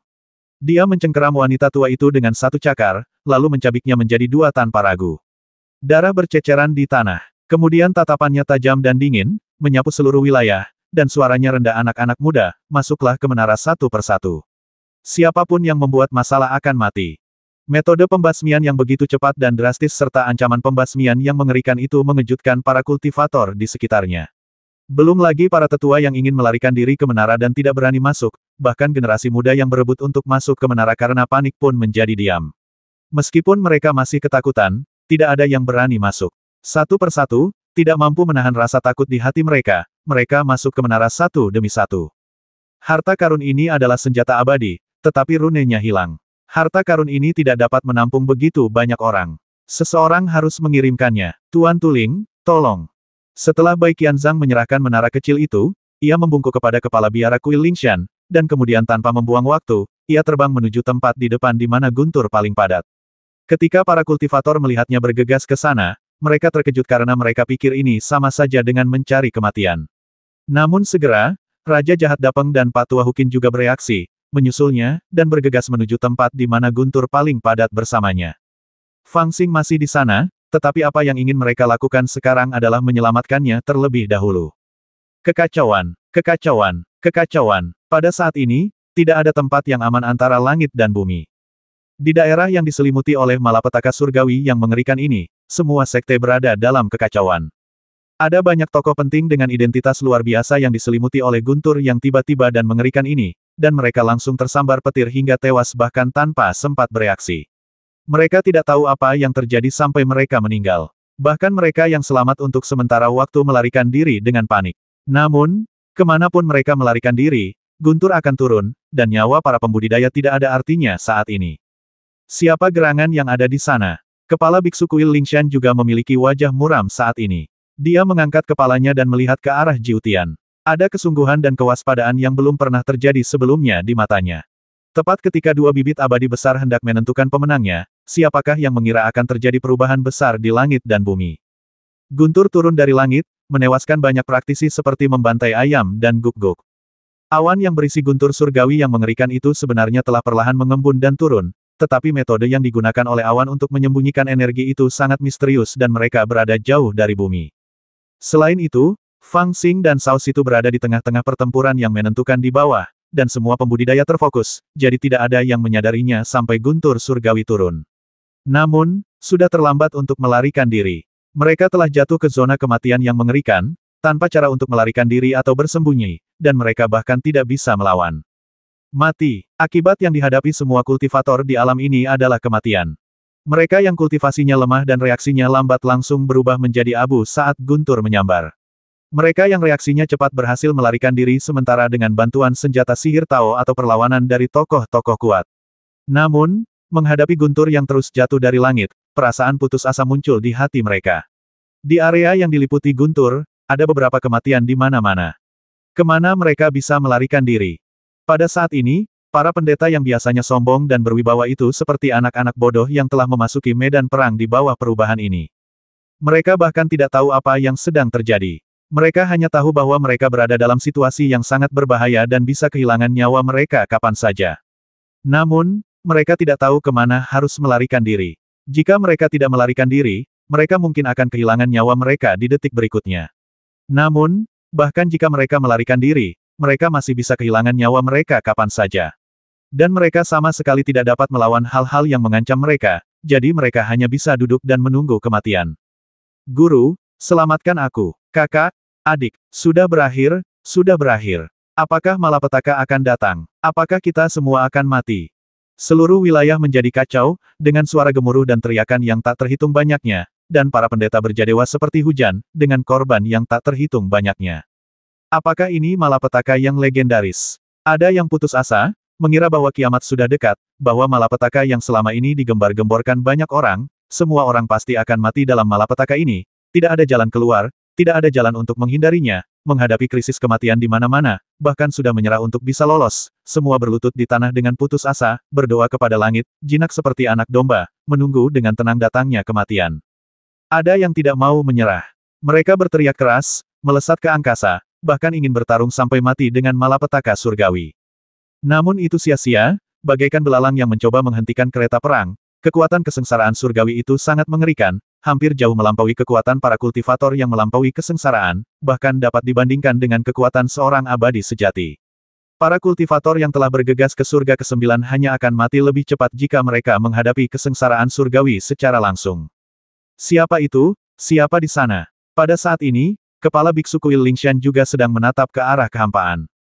Kematian para kultivator dan makhluk yang tak terhitung jumlahnya di sekitarnya, dan aura kematian yang pekat, membuat wajahnya lebih serius dari sebelumnya, dan semacam kemarahan muncul samar-samar. Dia tidak percaya bahwa ini adalah malapetaka surgawi, dan dia bahkan tidak percaya bahwa itu disebabkan oleh kekuatan yang tidak diketahui. Dengan pengetahuannya, dia segera menyadari bahwa malapetaka surgawi ini terlalu aneh, dan itu sengaja diciptakan di daerah ini karena pertempuran antara Fang Xing dan Cao Situ, yang melibatkan nasib seluruh benua Tianyuan. Oleh karena itu, terlalu banyak sekte datang untuk menonton pertempuran, dan hampir setiap sekte memiliki tokoh penting yang datang ke sini untuk menonton pertempuran, sehingga dapat mengetahui hasil pertempuran terlebih dahulu. Kedatangan malapetaka surgawi itu terlalu rahasia. Bahkan, ia menggunakan fenomena surgawi yang disebabkan oleh pertempuran antara Fang Xing dan Cao Situ untuk menyembunyikan auranya yang mengerikan, sehingga sulit bagi orang untuk mendeteksinya terlebih dahulu. Bahkan waktu kedatangan malapetaka surgawi ini dipilih dengan hati-hati, khususnya pada saat Fang Xing dan Cao Situ hendak menentukan pemenangnya, karena pada saat ini semua kultivator teralihkan dan reaksi mereka paling lambat. Ini sama sekali bukan bencana surgawi. Ini adalah jebakan yang menargetkan semua sekte di benua Tianyuan. Setelah dia menatap petir itu, dia tahu bahwa pasti ada seseorang yang mengendalikan apa yang disebut bencana surgawi ini. Datanglah dan pimpin anak-anak muda ini untuk melarikan diri. Kepala biara kuil Lingshan berbicara dengan suara rendah kepada Tuan Anggur dan Daging di sampingnya, sambil menyerahkan menara gading kepadanya. Tuan pertama, Apa yang akan Anda lakukan? Sang ahli anggur dan daging pada dasarnya adalah kandidat yang dapat diandalkan, tetapi dia tiba-tiba menyadari sesuatu dan buru-buru bertanya kepada kepala biara. Saya ingin naik dan melihatnya. Kepala biksu kuil Lingshan berkata dengan suara yang dalam, dan dengan lambaian lengan bajunya, sebuah pisau meluncur keluar dari lengan bajunya. Pisau itu panjangnya lebih dari 3 kaki, dengan satu sisi dan bilah yang tajam. Ada alur pertumpahan darah di tengah bilahnya. Itu tampak sangat biasa, tetapi ketika dia memegangnya di tangannya, itu memancarkan kekejaman yang tak terlukiskan. Kepala biksu kuil Lingshan juga berubah dari wajahnya yang biasa ramah menjadi seorang pembasmi. Setelah menjelaskan kata-katanya kepada biksu anggur dan daging, dia menarik napas dalam-dalam, lalu mengangkat kakinya dan bangkit dari tanah. Suara mendesing. Pada saat ini, tubuh gemuknya melesat ke langit bagai kilat. Ledakan. Ada guntur kelabu yang mengerikan turun dari langit dan membombardirnya. Namun, biksu kepala kuil Lingshan bahkan tidak mencoba menghindar, tetapi langsung menyingsingkan lengan bajunya. Jubah biksunya yang sudah besar menjadi seperti lubang hitam saat ini, dan dia benar-benar menahan petir itu ke dalam lengan bajunya. Namun, pada saat ini, lengan bajunya terkoyak oleh petir, dan berubah menjadi potongan-potongan kain seperti kupu-kupu, terbang di udara. Bahkan salah satu lengannya berubah menjadi pasta daging. Namun, biksu kepala kuil Lingshan yang terluka tampaknya sama sekali tidak terpengaruh. Sebaliknya, dia mengeluarkan raungan panjang, dan kekuatan sihirnya melonjak. Tubuhnya menjadi lebih dari 3 kali lebih cepat. Menghadapi petir yang jatuh seperti air terjun, dia langsung bergegas ke langit dengan suara gemuruh. Semua orang di dunia tahu bahwa biksu kepala kuil Lingshan memiliki kekuatan magis yang hebat, tetapi tidak seorang pun tahu seberapa kuatnya dia. Baru pada saat ini mereka melihatnya dengan mata kepala sendiri. Biksu kepala kuil Lingshan, yang bergegas ke langit dengan marah, seperti seorang Buddha sejati. Tubuhnya besar atau kecil, dan dia bergegas ke atas, terbang secara diagonal, atau langsung mengangkat pisau daging di tangannya untuk membelah guntur menjadi ketiadaan. Dia benar-benar bergegas tepat di atas awan. Semua guntur jatuh dari awan kelabu tak berujung yang berada 90.000 mil di atas tanah dan mengambang di langit. Kepala biara kuil Lingshan tiba-tiba menyerbu langsung ke awan. Kekuatan yang sangat besar bahkan membuat lubang besar di awan. Kemudian dia menyerbu tepat di atas awan. Matanya yang ganas senyata substansi, melihat ke segala arah. Kepala biara kuil Lingshan tampak seperti ibel yang ingin melahap orang-orang saat ini, dan roh jahat di tubuhnya setebal angin dingin. Guru dari kuil Lingshan, Anda bisa berhenti sekarang. Saat dia bergegas ke awan, sebuah suara rendah terdengar, dan 3 sosok tiba-tiba muncul di udara.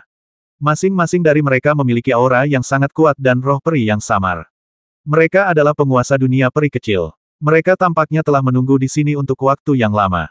Ketika mereka melihat seseorang bergegas, mereka muncul bersama dan mengepung kepala kuil Lingshan. Ada sedikit niat membasmi dalam suara mereka.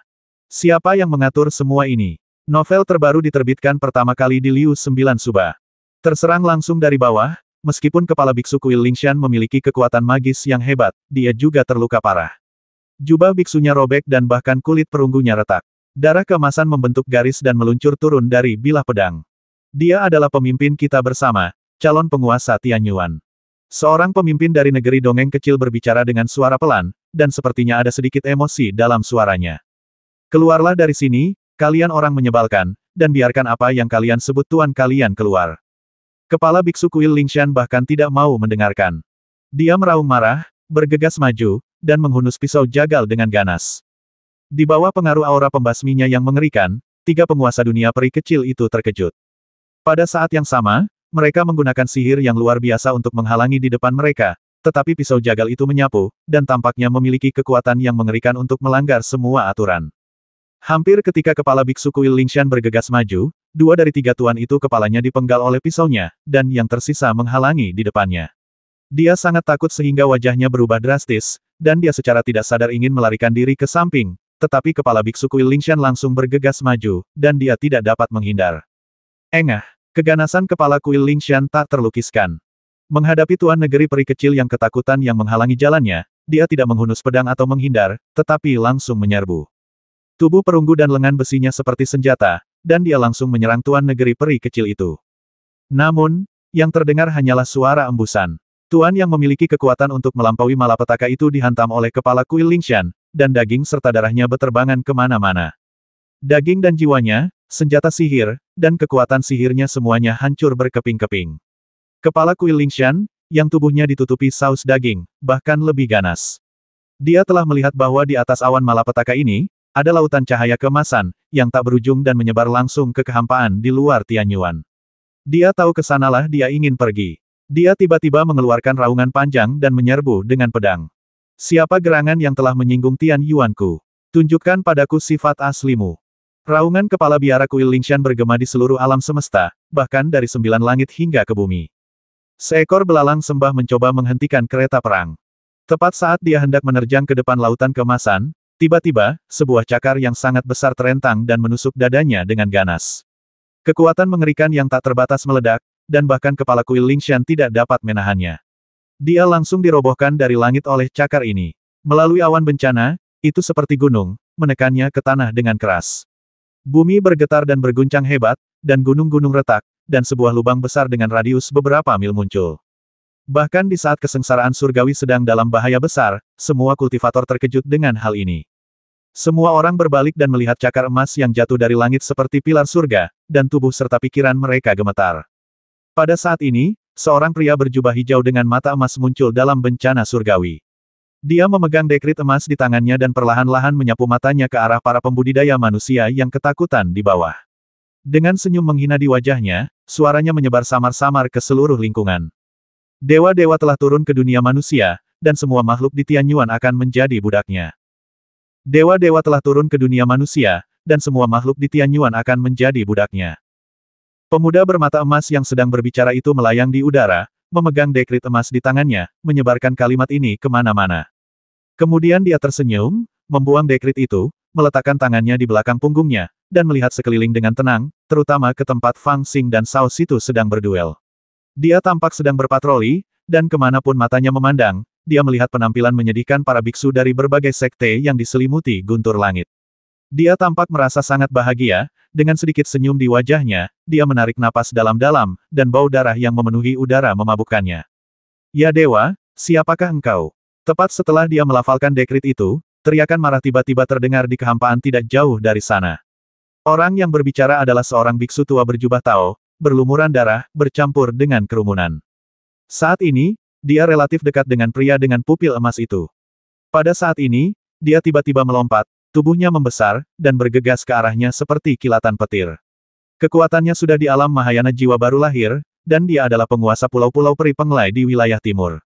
Dia belum mati, dan pada saat ini dia tiba-tiba menyerang, bergegas langsung ke arah pria dengan pupil emas itu.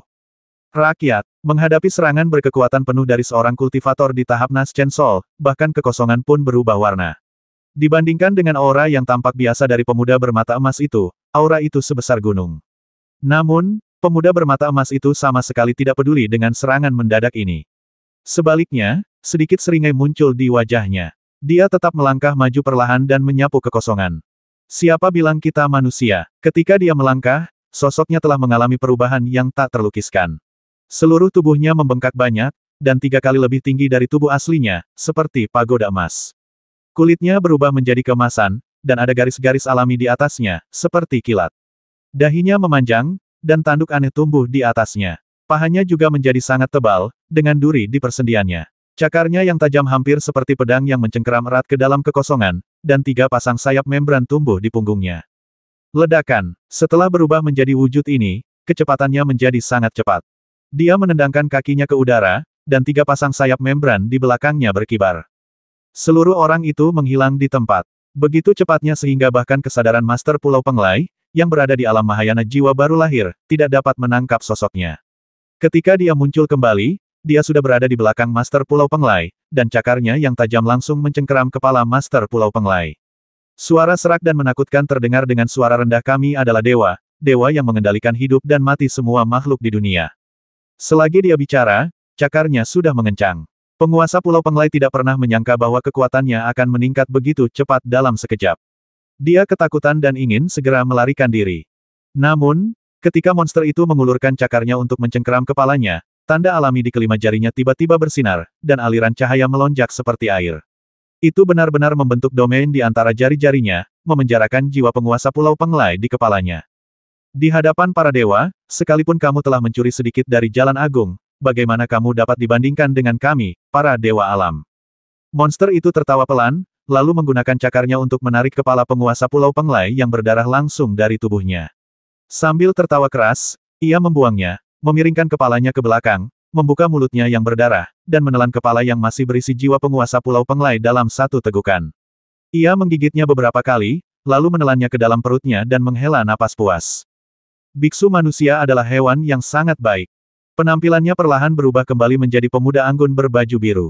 Dia mengeluarkan sapu tangan putih dari lengan bajunya, menyentuh sudut mulutnya beberapa kali, menyeka darah yang berceceran, lalu tersenyum dan terus melangkah maju. Alien. Ternyata itu adalah invasi alien. Mereka adalah makhluk luar angkasa yang pernah berperang melawan para dewa kuno. Mereka adalah ibel jahat luar angkasa. Apa yang dilakukannya mengejutkan banyak pendeta. Mereka berteriak ketakutan dan mundur dengan panik.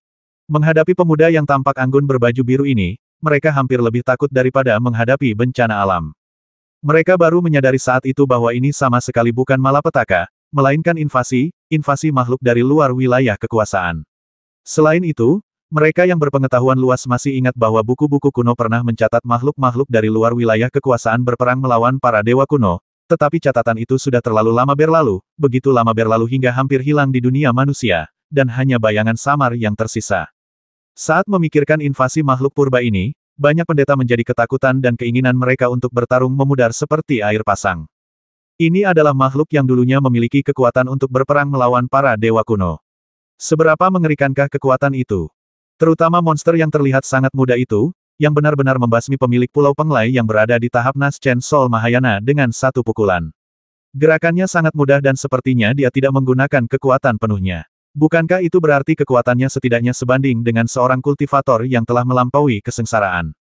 Ras asing menyerbu, membasmi ibel jahat, dan melindungi Tianyuan kita. Beberapa orang takut, sementara yang lain berani.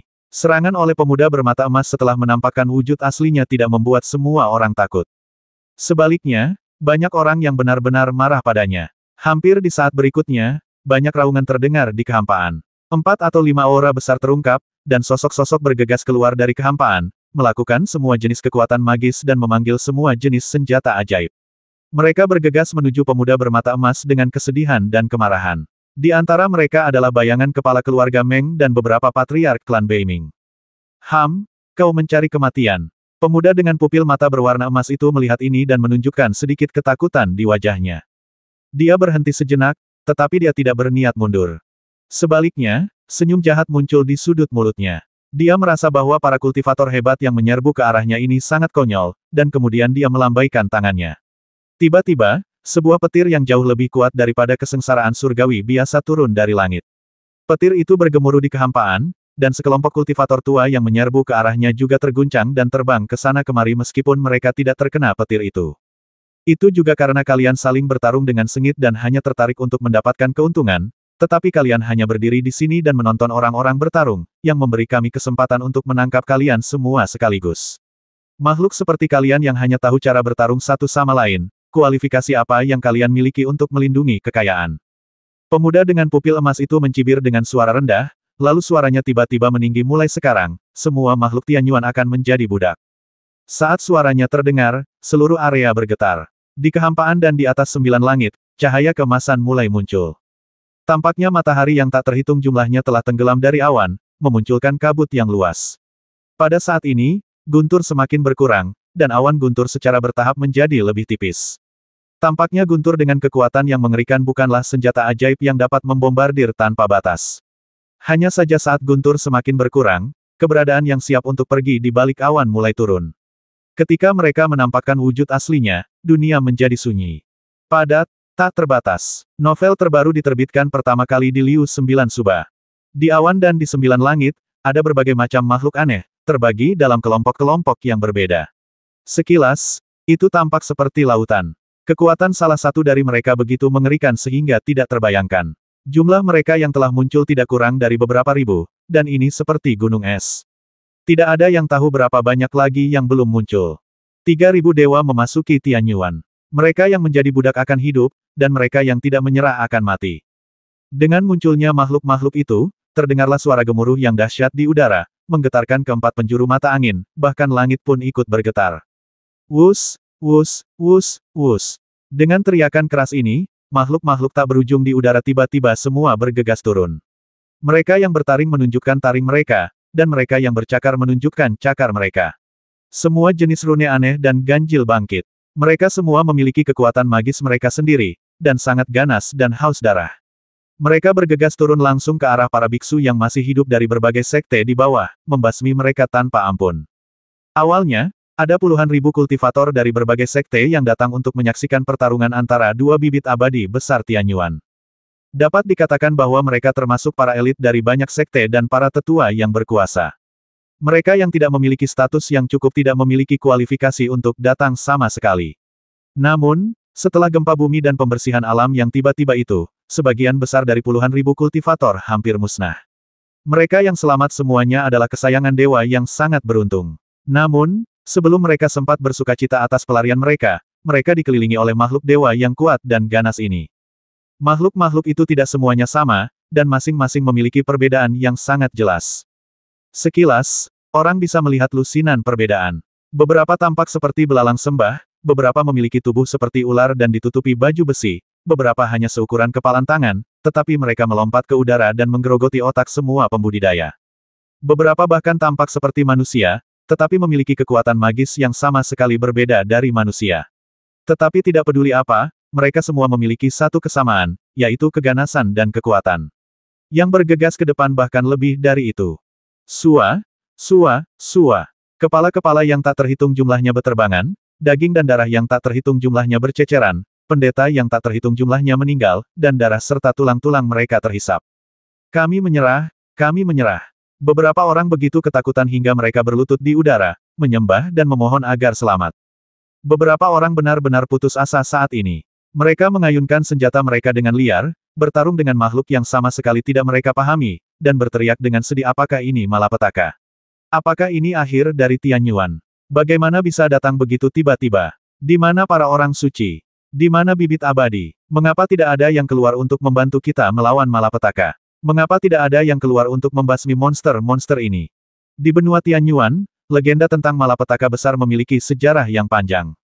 Semua orang membicarakan tentang malapetaka besar, dan bahkan melakukan beberapa hal atas nama malapetaka besar, tetapi tidak banyak orang yang benar-benar memahami malapetaka besar itu. Bagaimanapun, tidak ada seorang pun yang dapat lolos dari malapetaka besar. Bahkan jika saya tidak mencoba mencari cara untuk selamat dari malapetaka itu, orang lain akan melakukannya. Bagaimanapun, jika langit runtuh, akan ada seseorang yang cukup tinggi untuk menahannya. Mengapa saya harus mengkhawatirkannya? Oleh karena itu, lebih banyak orang masih berpikir tentang bagaimana cara mengambil keuntungan untuk diri mereka sendiri dan sekte mereka sendiri atas nama malapetaka besar. Sebelum malapetaka besar terjadi, baik Yaoci dan Asosiasi Abadi Kesengsaraan dan bahkan sekte lain telah mempertimbangkan untuk membangun kembali Istana Surgawi setelah malapetaka.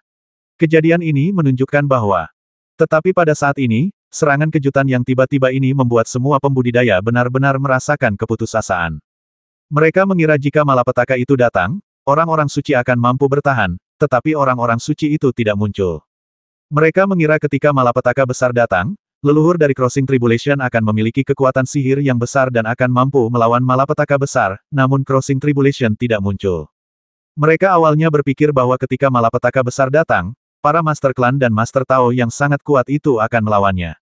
Namun, di bawah malapetaka surgawi saat ini dan pengepungan para dewa luar angkasa itu, bahkan para kultivator di tingkat Master Klan dan Master Tao tidak berdaya untuk melawan. Dan sebagian besar murid orang suci dan bibit abadi yang mereka harapkan belum tumbuh dewasa. Keduanya yang baru saja membangun fondasi tertentu baru saja mengalami pertempuran antara bayi abadi karena konflik kepentingan di dalam Tianyuan, dan hidup dan mati mereka tidak diketahui. Bencana yang sesungguhnya telah datang, dan tampaknya saya harus mengandalkan diri saya sendiri sepenuhnya. Saat ini, situasi di surga dan bumi ini sudah tidak ada harapan lagi. Semua kultivator Tianyuan Dao musnah oleh malapetaka surgawi yang tiba-tiba di depan mereka. Setidaknya 2/3 dari kultivator meninggal tanpa diketahui, dan sisanya terluka atau ketakutan. Di depan kelompok dewa yang bergegas ke medan perang untuk membasmi, mereka benar-benar kehilangan keberanian untuk bertarung. Beberapa dikepung dan dicekik sampai mati karena putus asa, beberapa tidak berani bertarung sama sekali, dan melarikan diri dengan panik, atau langsung berlutut di tanah dan meminta untuk menyerah menjadi budak. Melihat pemandangan yang menyedihkan itu, pemuda bermata emas yang baru saja mengeluarkan dekrit itu dalam suasana hati yang sangat baik. Sambil tersenyum, dia berjalan menuju tempat Fang Xing dan Cao Situ baru saja bertarung. Mata emasnya mengamati dengan saksama, mencoba menemukan mereka berdua. Keduanya tampaknya beruntung. Mereka tidak akan hancur menjadi abu oleh malapetaka surgawi, kan? Lelaki bermata emas itu bergumam sembari mencari, bahkan merasa sedikit menyesal. Saat dia sedang mencari, hatinya tiba-tiba bergerak sedikit. Pupil matanya yang keemasan mengecil sejenak, lalu dia melihat sekelilingnya dengan muram. Pada saat ini, masih terjadi kekacauan antara langit dan bumi. Banyak sekali orang yang melarikan diri dan berkelahi. Tidak banyak pembudidaya manusia yang tersisa, mungkin hanya beberapa ribu. Namun, dengan banyaknya makhluk dewa yang berkerumun di daerah ini, ada begitu banyak sosok sehingga sulit untuk membedakan siapa yang mana. Namun ketika tatapan pria dengan mata emas itu tiba-tiba menyusut, kekosongan itu tampak memadat dalam sekejap, dan kemudian terus meluas. Wajah semua pembudidaya di sekitarnya melewati matanya seperti film dalam sekejap.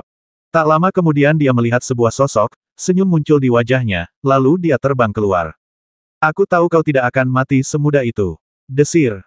Telapak tangannya yang selembut batu giok berubah menjadi cakar yang tajam dan langsung mencengkeram sebuah sosok. Sosok itu berada di utara pegunungan Kueji yang asli. Dia tinggi dan ramping, dengan ekspresi yang dalam, tetapi matanya tampak sedikit bingung. Petir ungu berkecamuk di sekelilingnya, menyebabkan tubuhnya dengan cepat berubah dan memulihkan penampilan aslinya sedikit demi sedikit. Dia adalah Situ muda dari Istana Fuyao. Tampaknya dia juga terluka parah dan hampir mati. Namun, dia memiliki benih bayi abadi, dan menggunakan kekuatan kesengsaraan guntur sebagai sumber untuk dilahirkan kembali di tempat itu. Saat ini, dia baru saja memulihkan sebagian besarnya dan belum tumbuh sepenuhnya. Dia selamat, jadi apakah setan kecil itu kalah dalam pertempuran tadi? Pria bermata emas itu mengulurkan tangan ke arah Cao Situ dan senyum muncul di bibirnya. Namun, saat cakar itu hendak mencengkeram Cao Situ, ekspresinya membeku lagi. Dia melihat ke arah selatan sambil mengerutkan kening. Tatapannya dengan cepat melewati semua penghalang dan terfokus pada seseorang. Di sana, 4 atau 5 dewa dengan tubuh raksasa yang terbuat dari batu sedang mengepung seorang wanita jangkung. Dewa itu lebih lemah. 4 atau 5 orang mengepung satu orang dan belum mampu menjatuhkan lawan. Namun, mereka telah memaksa lawan ke titik buta dan bersiap mencari kesempatan untuk membasminya. Namun di samping mereka, sebuah tenda api muncul. Di tengah kobaran api, sesosok tiba-tiba melompat keluar, matanya penuh darah. Dengan satu pukulan, dia menghancurkan kepala seorang dewa, lalu mencabik-cabiknya, dan melompat ke samping wanita itu. Mereka semua masih hidup. Lelaki bermata emas itu sedikit terkejut dan ragu, tidak tahu siapa yang harus dikalahkannya terlebih dahulu. Kedua orang itu secara alami adalah Fang Xing dan Cao Situ. Mereka tidak mati, atau lebih tepatnya, mereka diselamatkan oleh malapetaka yang tiba-tiba ini. Awalnya, tabrakan benih abadi dan gaya bertarung yang begitu sengit ditakdirkan untuk menentukan pemenang di antara mereka, atau mereka akan binasa bersama. Pada dasarnya tidak ada cara untuk berkompromi. Tetapi ketika mereka akhirnya mendesak benih abadi mereka untuk saling bertabrakan, dan hanya bertabrakan satu sama lain, ditakdirkan untuk menentukan hidup dan mati di antara mereka, keduanya merasa sedikit menyesal. Atau lebih tepatnya, saya sedikit tidak rela. Hanya untuk memperjuangkan apa yang disebut status, apakah kita harus berjuang sampai mati dengan cara yang tidak ada gunanya?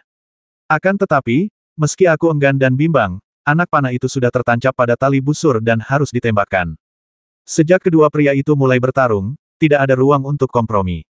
Pada saat ini, awan bencana berkumpul di kehampaan, kekuatan yang mengerikan terakumulasi hingga titik ekstrim, dan guntur bencana yang tak terhitung jumlahnya jatuh dari langit. Pada saat ini, mereka semua waspada pada saat yang sama. Para kultivator lainnya tidak memahami kekuatan bayi abadi dan mengira bahwa awan malapetaka di langit disebabkan oleh mereka berdua, tetapi mereka sendiri tahu betul bahwa saat ini mereka semua menyembunyikan kekuatan ilahi mereka, mencoba mengumpulkan kekuatan terkuat untuk bersaing dengan lawan. Bagaimana mereka bisa memiliki energi ekstra untuk dihamburkan? Awan malapetaka semacam itu sama sekali bukan milik mereka, itu adalah pihak ketiga. Menghadapi perubahan mendadak ini, pikiran kedua pria itu berubah sangat cepat dan mereka saling memandang. Lalu mereka membuat keputusan pada saat yang sama. Mereka berdua secara bersamaan mengambil kembali 30% kekuatan suci mereka. Novel terbaru diterbitkan pertama kali di Liu 9 Suba. Dia telah berencana untuk melawan Fang Xing dengan seluruh kekuatannya, tetapi mengambil kembali 30% kekuatan ilahinya terlalu berbahaya. Lawan mungkin akan menyerangnya dengan seluruh kekuatannya dan membasminya. Tentu saja, pemenangnya tidak akan dapat lolos dari petir yang akan turun dari langit. Tetapi tidak peduli apapun, menyerahkan hidupnya kepada lawan adalah hal yang sangat berbahaya. Namun, bagi kedua orang ini, itu adalah inspirasi yang tiba-tiba. Mereka membuat keputusan dalam sekejap dan mengambil kembali 30% kekuatan ilahi mereka. Pada saat yang sama, mereka menyerahkan hidup mereka ke tangan satu sama lain. 30% kekuatan ilahi mereka ditarik. Meskipun mereka juga bertabrakan satu sama lain, benih abadi mereka tidak runtuh. Sebaliknya, mereka meminjam kekuatan satu sama lain dan bangkit kembali pada saat petir turun. Justru karena inilah mereka nyaris menghindari petir paling intensif yang awalnya ditujukan pada mereka berdua.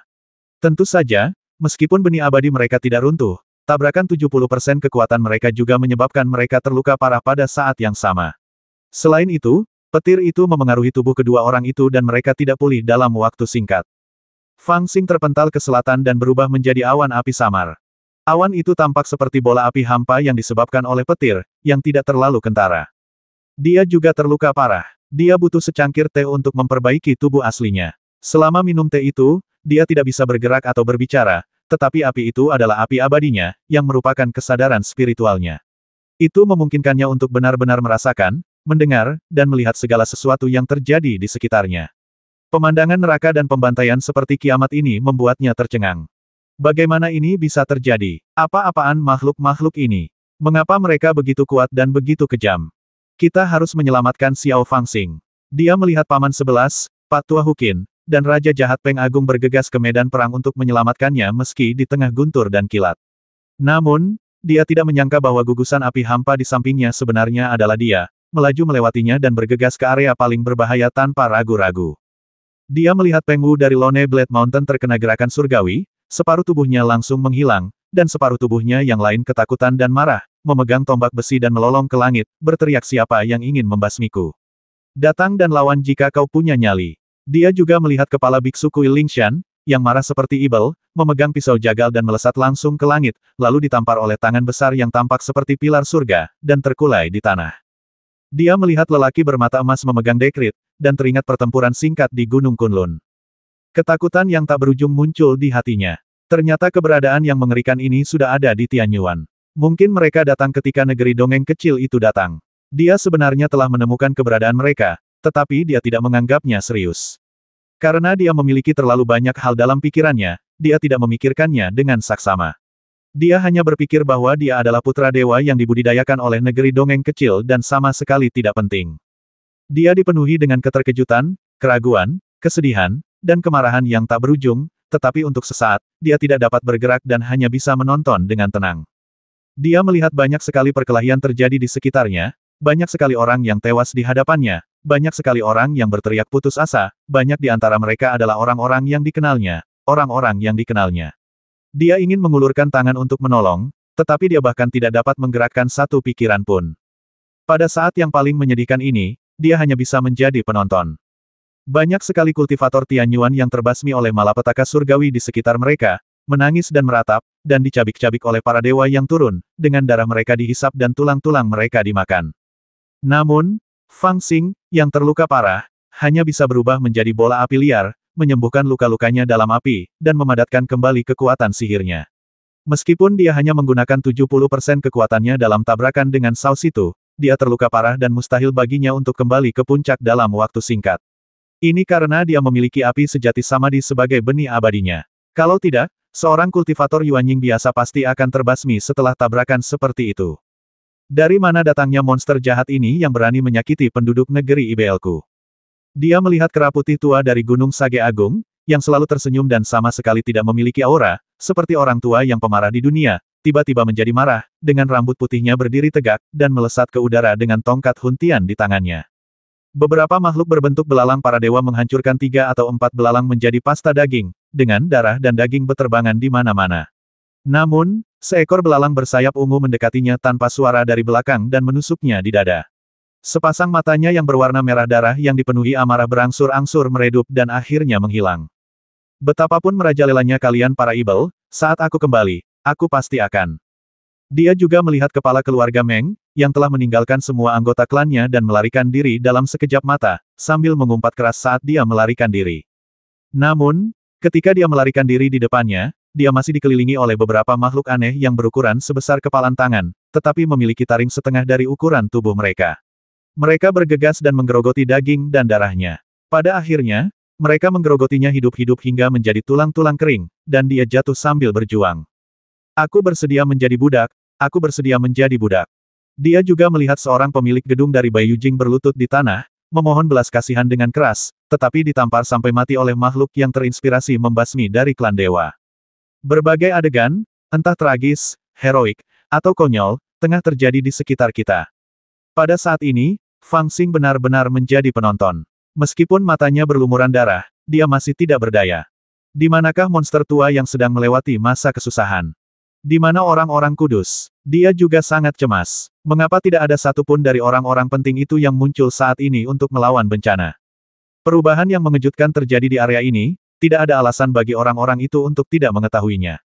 Atau dengan kata lain, ketika memikirkan hal ini, hati Fang Xing menjadi hancur. Mungkinkah orang-orang itu tidak datang karena mereka juga mengalami bencana yang sama? Musuh terlalu kuat, bahkan orang kuat seperti kepala biara kuil Lingshan pun tersungkur ke tanah dan ditekan. Fang Xing, orang menyebalkan, di mana kamu? Orang menyebalkan, keluar sekarang. Dalam keputusasaan dan ketidakberdayaan, dia mendengar suara cemas memanggil. Dia mengamati area itu dengan pikirannya dan melihat gadis naga yang cemas bergegas mendekat. Mereka tidak datang untuk menyaksikan pertempuran secara langsung karena kekhawatiran mereka, tetapi sedang menunggu berita di medan perang ini yang jaraknya kurang dari 1000 mil. Mereka kebetulan telah menghindari area paling padat dari kesengsaraan surgawi dan selamat. Tetapi pada saat ini, dia, Cuci, Ying Kiao Kiao dan yang lainnya, semuanya bergegas mendekat dengan panik, dan datang ke tempat paling berbahaya ini, ingin menemukannya. Kamu tidak bisa melewati sana. Biksu mabuk dari kuil Lingshan berubah menjadi raksasa emas setinggi 10 kaki, membawa menara gading, menopangnya di atas kepalanya, menghalangi cahaya malapetaka surgawi yang akan datang dari waktu ke waktu, dan bergegas keluar dari area malapetaka surgawi. Dia bertemu langsung dengan 3 wanita. Dia tahu betapa seriusnya situasi itu, meraung keras, dan mengulurkan telapak tangannya yang besar untuk menangkap ketiga orang itu agar tidak mati. Namun, Cuci dan Ying Kiao Kiao, yang lebih lemah dalam kultivasi, ditangkap olehnya dan dilemparkan ke menara gading, sementara gadis naga menghindari cengkramannya tanpa ragu-ragu, dan terus bergegas menuju medan perang tanpa ragu-ragu, berteriak keras. Ledakan, ledakan, ledakan, ledakan. 4 raksasa batu besar memperhatikannya dan tampaknya menganggap wanita yang rela mati ini sedikit lucu. Mereka mengelilinginya dan menyerangnya dengan kekuatan besar. Gadis naga itu jelas tidak kelelahan dan menggunakan sihir klan naga untuk menghadapinya. Lingkaran pertempuran mereka tepat di sebelah Fang Xing, tetapi saat ini, dia hanya bisa melihat gadis naga itu berjuang untuk bertahan dan berulang kali masuk ke dalam bahaya, tetapi dia tidak memiliki kemampuan untuk membantunya menyelesaikan situasi. Kebencian di hatinya tumbuh semakin liar, dan dia meraung tanpa suara, dan api mulai melonjak. Engah, gadis naga itu mengelak 4 atau 5 gerakan, tetapi akhirnya punggungnya terkena lengan batu. Darah menyembur keluar, dan Fang Xing langsung terkejut dan marah. Di bawah dorongan amarahnya, api sejati Samadhi menjadi semakin kuat, dan kecepatan penyembuhan luka juga berkali-kali lipat lebih cepat. Seolah-olah dia telah terbebas dari beberapa kendala tak kasat mata dalam sekejap. Dia tiba-tiba memperoleh kebebasan, dan tubuh aslinya melompat dari api. Dengan amarah yang tak berujung, dia meninju monster batu yang melukai gadis naga itu. Hanya dengan satu pukulan ini, dia menembus kepala batunya. Dan pemandangan ini persis apa yang dilihat oleh dewa kecil dengan pupil emas itu. Jika kau berani memukul istriku, aku akan membasmimu.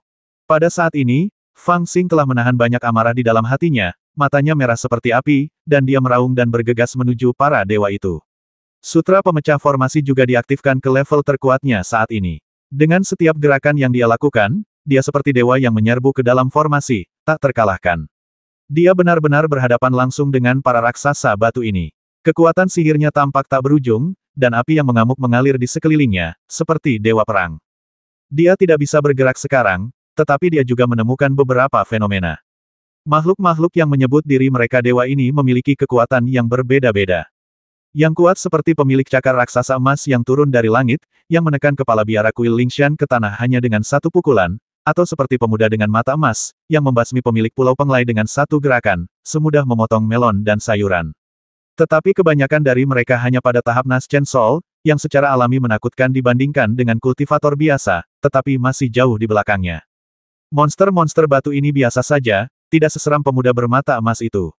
Mereka hanya berada di tahap tengah alam jiwa baru lahir. Selain itu, dalam pertempuran, mereka tampaknya tidak mengetahui ilmu sihir atau ilmu bela diri apapun. Mereka hanya memiliki kekuatan yang mengerikan. Mereka dapat menghancurkan gunung dengan satu pukulan, atau menarik kekuatan dari bumi untuk memperbaiki diri.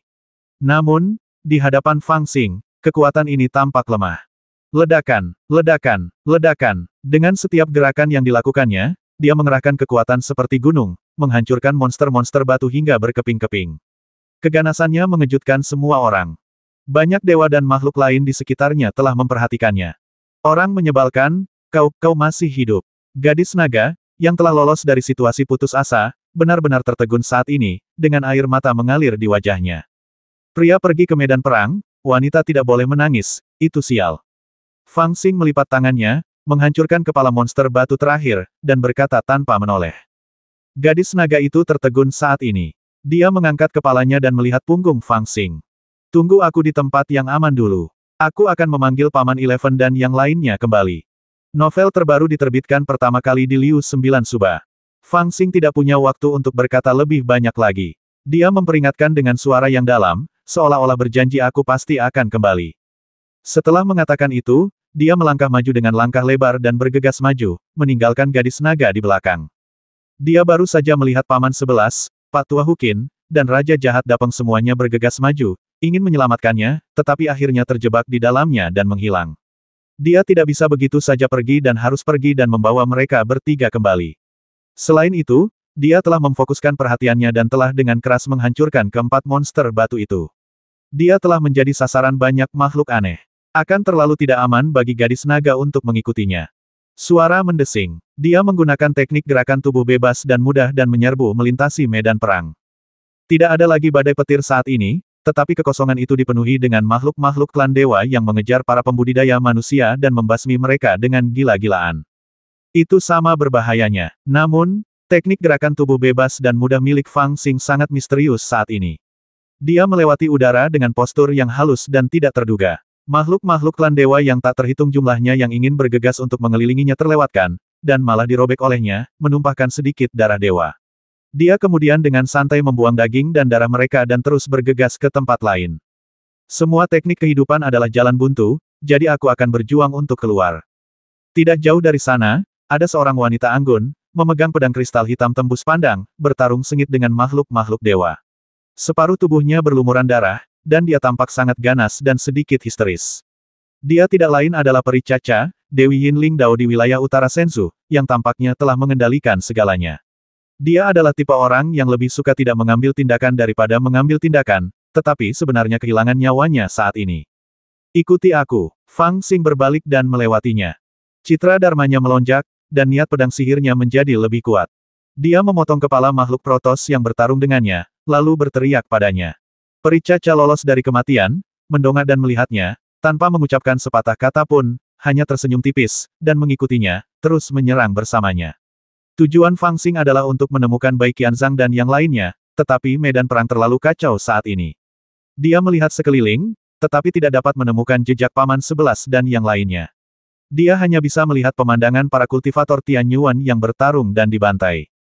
Dia tidak punya waktu untuk memikirkannya. Setiap kali dia melihat seseorang terjebak, dia akan menyelamatkan mereka semampunya. Tak lama kemudian, sekelompok orang yang terdiri dari lebih dari selusin orang berkumpul di belakangnya. Mereka semua tidak mengatakan apa-apa dan tidak berniat melarikan diri. Mereka semua mengikuti Fang Xing dan membasmi mereka sepanjang jalan.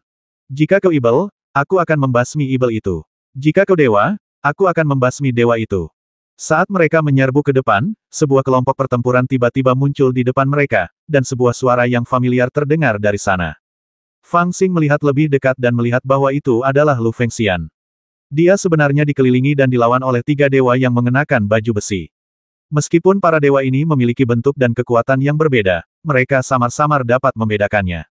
Mereka yang mengenakan baju besi sederhana seringkali jauh lebih kuat daripada makhluk biasa. Mereka tidak punya waktu untuk menggunakan Dewa Yin Yang dan Cermin Ibel saat ini, tetapi mereka harus dianggap sebagai jenderal. 3 jenderal dewa mengepung Lu Fengxian dan bertarung dengan sengit, tetapi dia memegang Fang Tianhua Ji di tangannya, dan momentumnya menjadi semakin ganas. Dia tidak kehilangan kendali, dan benar-benar bertarung secara seimbang.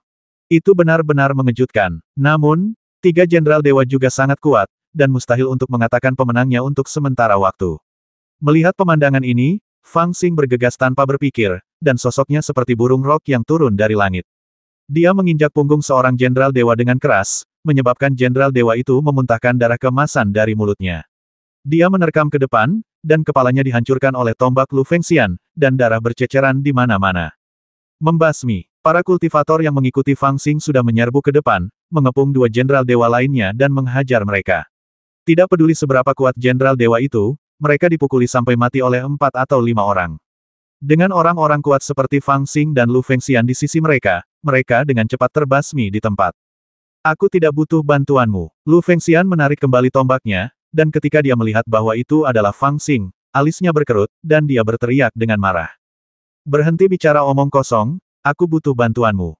Fang Xing terlalu malas untuk berbicara dengannya. Dia berbalik dan bergegas ke arah lain sambil berteriak dingin, ikuti aku. Setelah mendengar ucapan sopan ini, Lu Fengxian tertegun sejenak dan berkata, oh, tidak apa-apa. Dengan sosok kuat seperti Lu Fengxian yang mengikuti di belakang mereka, kekuatan Fang Xing dan kelompoknya langsung meningkat pesat. Mereka bergegas menuju ke tengah lapangan. Untuk sesaat, tidak ada yang menyadari bahwa mereka sedang bergegas ke area paling berbahaya dengan makhluk dewa terbanyak. Bagi Fang Xing, dia tidak terlalu memikirkannya. Dia hanya ingin bergegas untuk menemukan Paman 11 dan yang lainnya, tetapi dalam perjalanan dia melihat para kultivator Tianyuan sedang diburu, jadi dia secara alami menyelamatkan mereka dan membiarkan mereka mengikutinya. Bagaimanapun, jika mereka dibiarkan di sana, mereka mungkin akan dikepung oleh makhluk dewa atau bahkan mati secara tragis. Akan lebih aman bagi mereka untuk mengikutinya. Adapun para biksu yang diselamatkannya di sepanjang jalan, setelah lolos dari kematian, mereka tidak banyak memikirkannya. Di bawah pengaruh amarah dan keengganan, mereka bahkan tidak tahu kemana mereka akan bergegas. Setelah diselamatkan oleh Fang Xing, mereka mengikutinya untuk bergegas dan membasmi semua dewa dan makhluk buas yang mereka temui. Orang-orang yang diselamatkan Fang Xing juga sangat teliti. Dia tidak menyelamatkan sembarang orang. Mereka semua adalah biksu yang tidak mau menyerah dan dikepung dan dibasmi oleh para dewa dan makhluk. Orang-orang ini justru orang-orang dengan darah terkuat. Tentu saja, di antara orang-orang ini, Lu Fengxian adalah pengecualian. Dia tidak terlalu memikirkannya. Setelah menerima permintaan bantuan Fang Xing yang tak terduga, dia secara alami bergegas ke depan, dengan Fang Tianhuaji-nya terbang berkeliling, tak terkalahkan. Selain ekspresi serius di wajahnya yang tegang, ada sedikit rasa bangga, dan seluruh orang itu tampak sangat energi. Rombongan orang itu pun bergegas maju seperti itu, dan jumlah mereka makin bertambah, hingga mencapai 40 atau 50 orang. Namun, mereka telah menarik perhatian banyak dewa, dan banyak makhluk ganas bergegas dari segala arah untuk menghalangi mereka, tetapi para dewa juga memiliki makhluk yang kuat dan lemah, dan mereka memiliki aturan sendiri saat menugaskan lawan.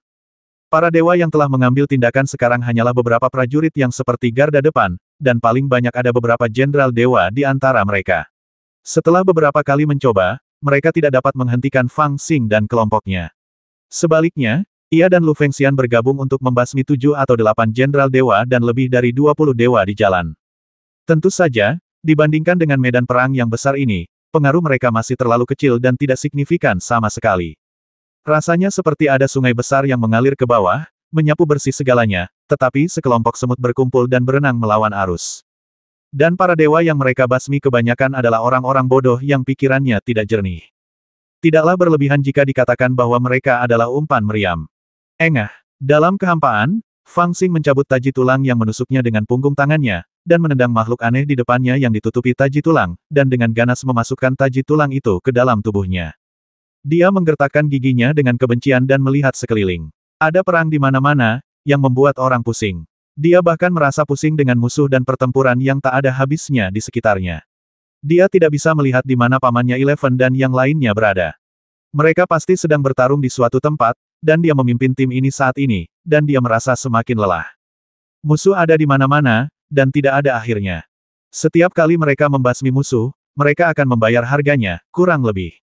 Beberapa pendeta yang diselamatkannya sudah terluka atau bahkan mati, dan ada banyak dewa jahat di sekitar mereka. Bagaimana aku bisa menemukan Paman 11 dan yang lainnya?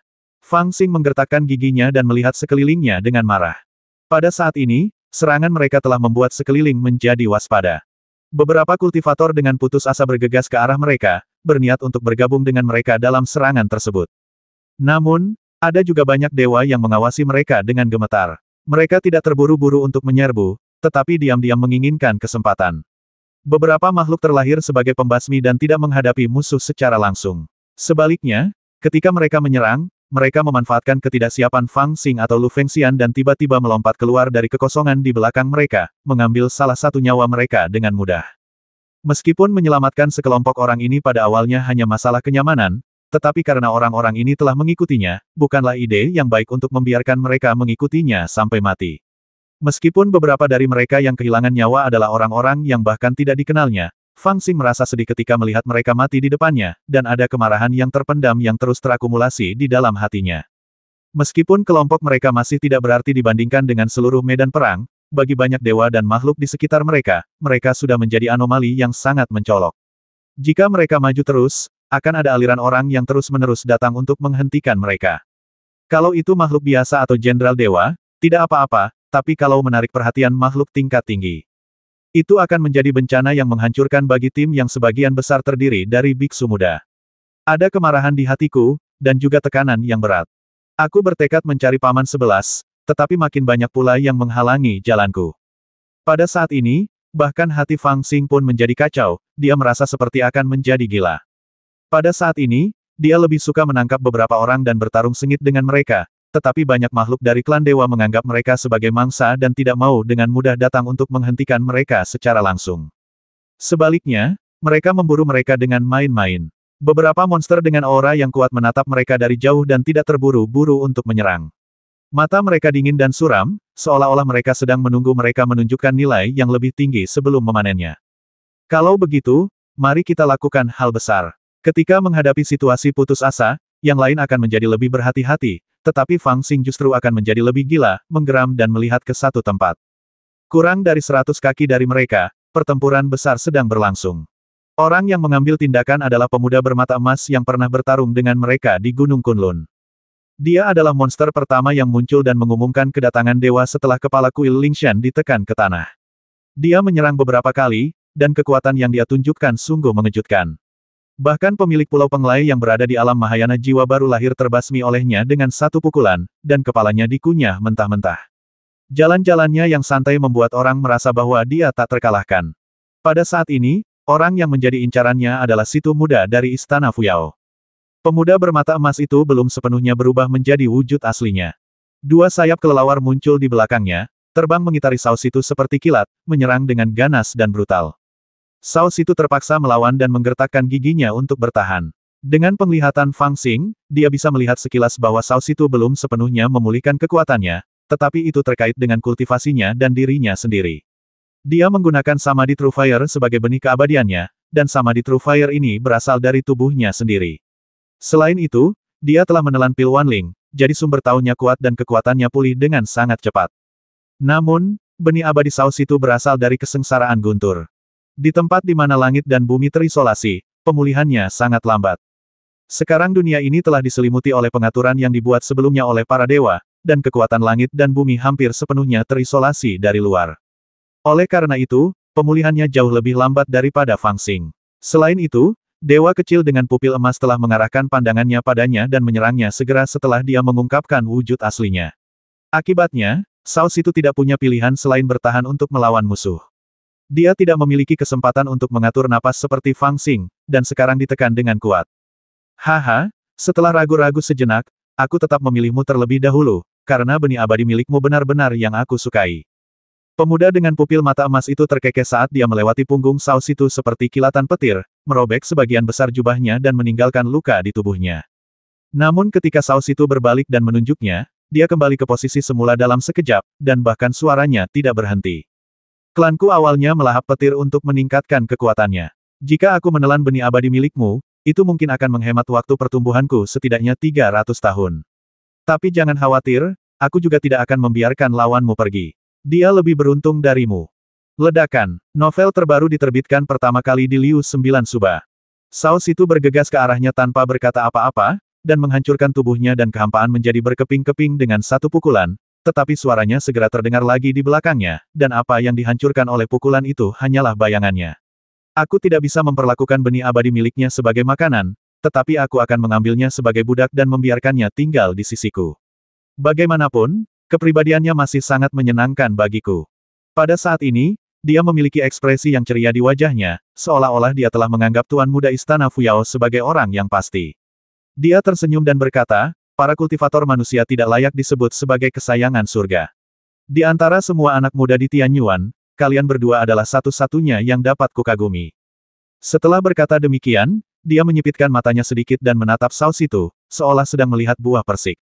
Pada saat ini, setelah menyaksikan kematian Ibu Suri Yao Qi, Cao Situ, yang tadinya pendiam dan pendiam seperti binatang buas yang terperangkap, akhirnya memiliki cahaya samar yang tajam di matanya. Dia berbicara dengan suara rendah dengan sedikit nada sarkasme, apakah kamu menganggap kami berdua begitu hebat? Dia menggelengkan kepalanya dengan lembut dan mencibir, sayang sekali aku tidak menganggapmu begitu hebat, dan aku jamin Ibel juga tidak menganggapmu begitu hebat. Pemuda dengan pupil mata emas itu tampak muram dan berkata dengan tenang, benarkah? Kalau begitu aku ingin melihat kemampuanmu yang sebenarnya. Begitu kata terakhir jatuh, dia bergerak lagi, dan menyerbu ke depan. Tangan kirinya berubah menjadi cakar tajam, yang lebih tajam dari senjata ajaib apapun. Cakar itu merobek lubang panjang di kehampaan dan langsung mencengkeram dada Cao Situ. Dan Cao Situ juga meraung, guntur ungu mengembun di dahinya, dan dia mengerahkan seluruh kekuatan abadinya untuk menyerang secara langsung.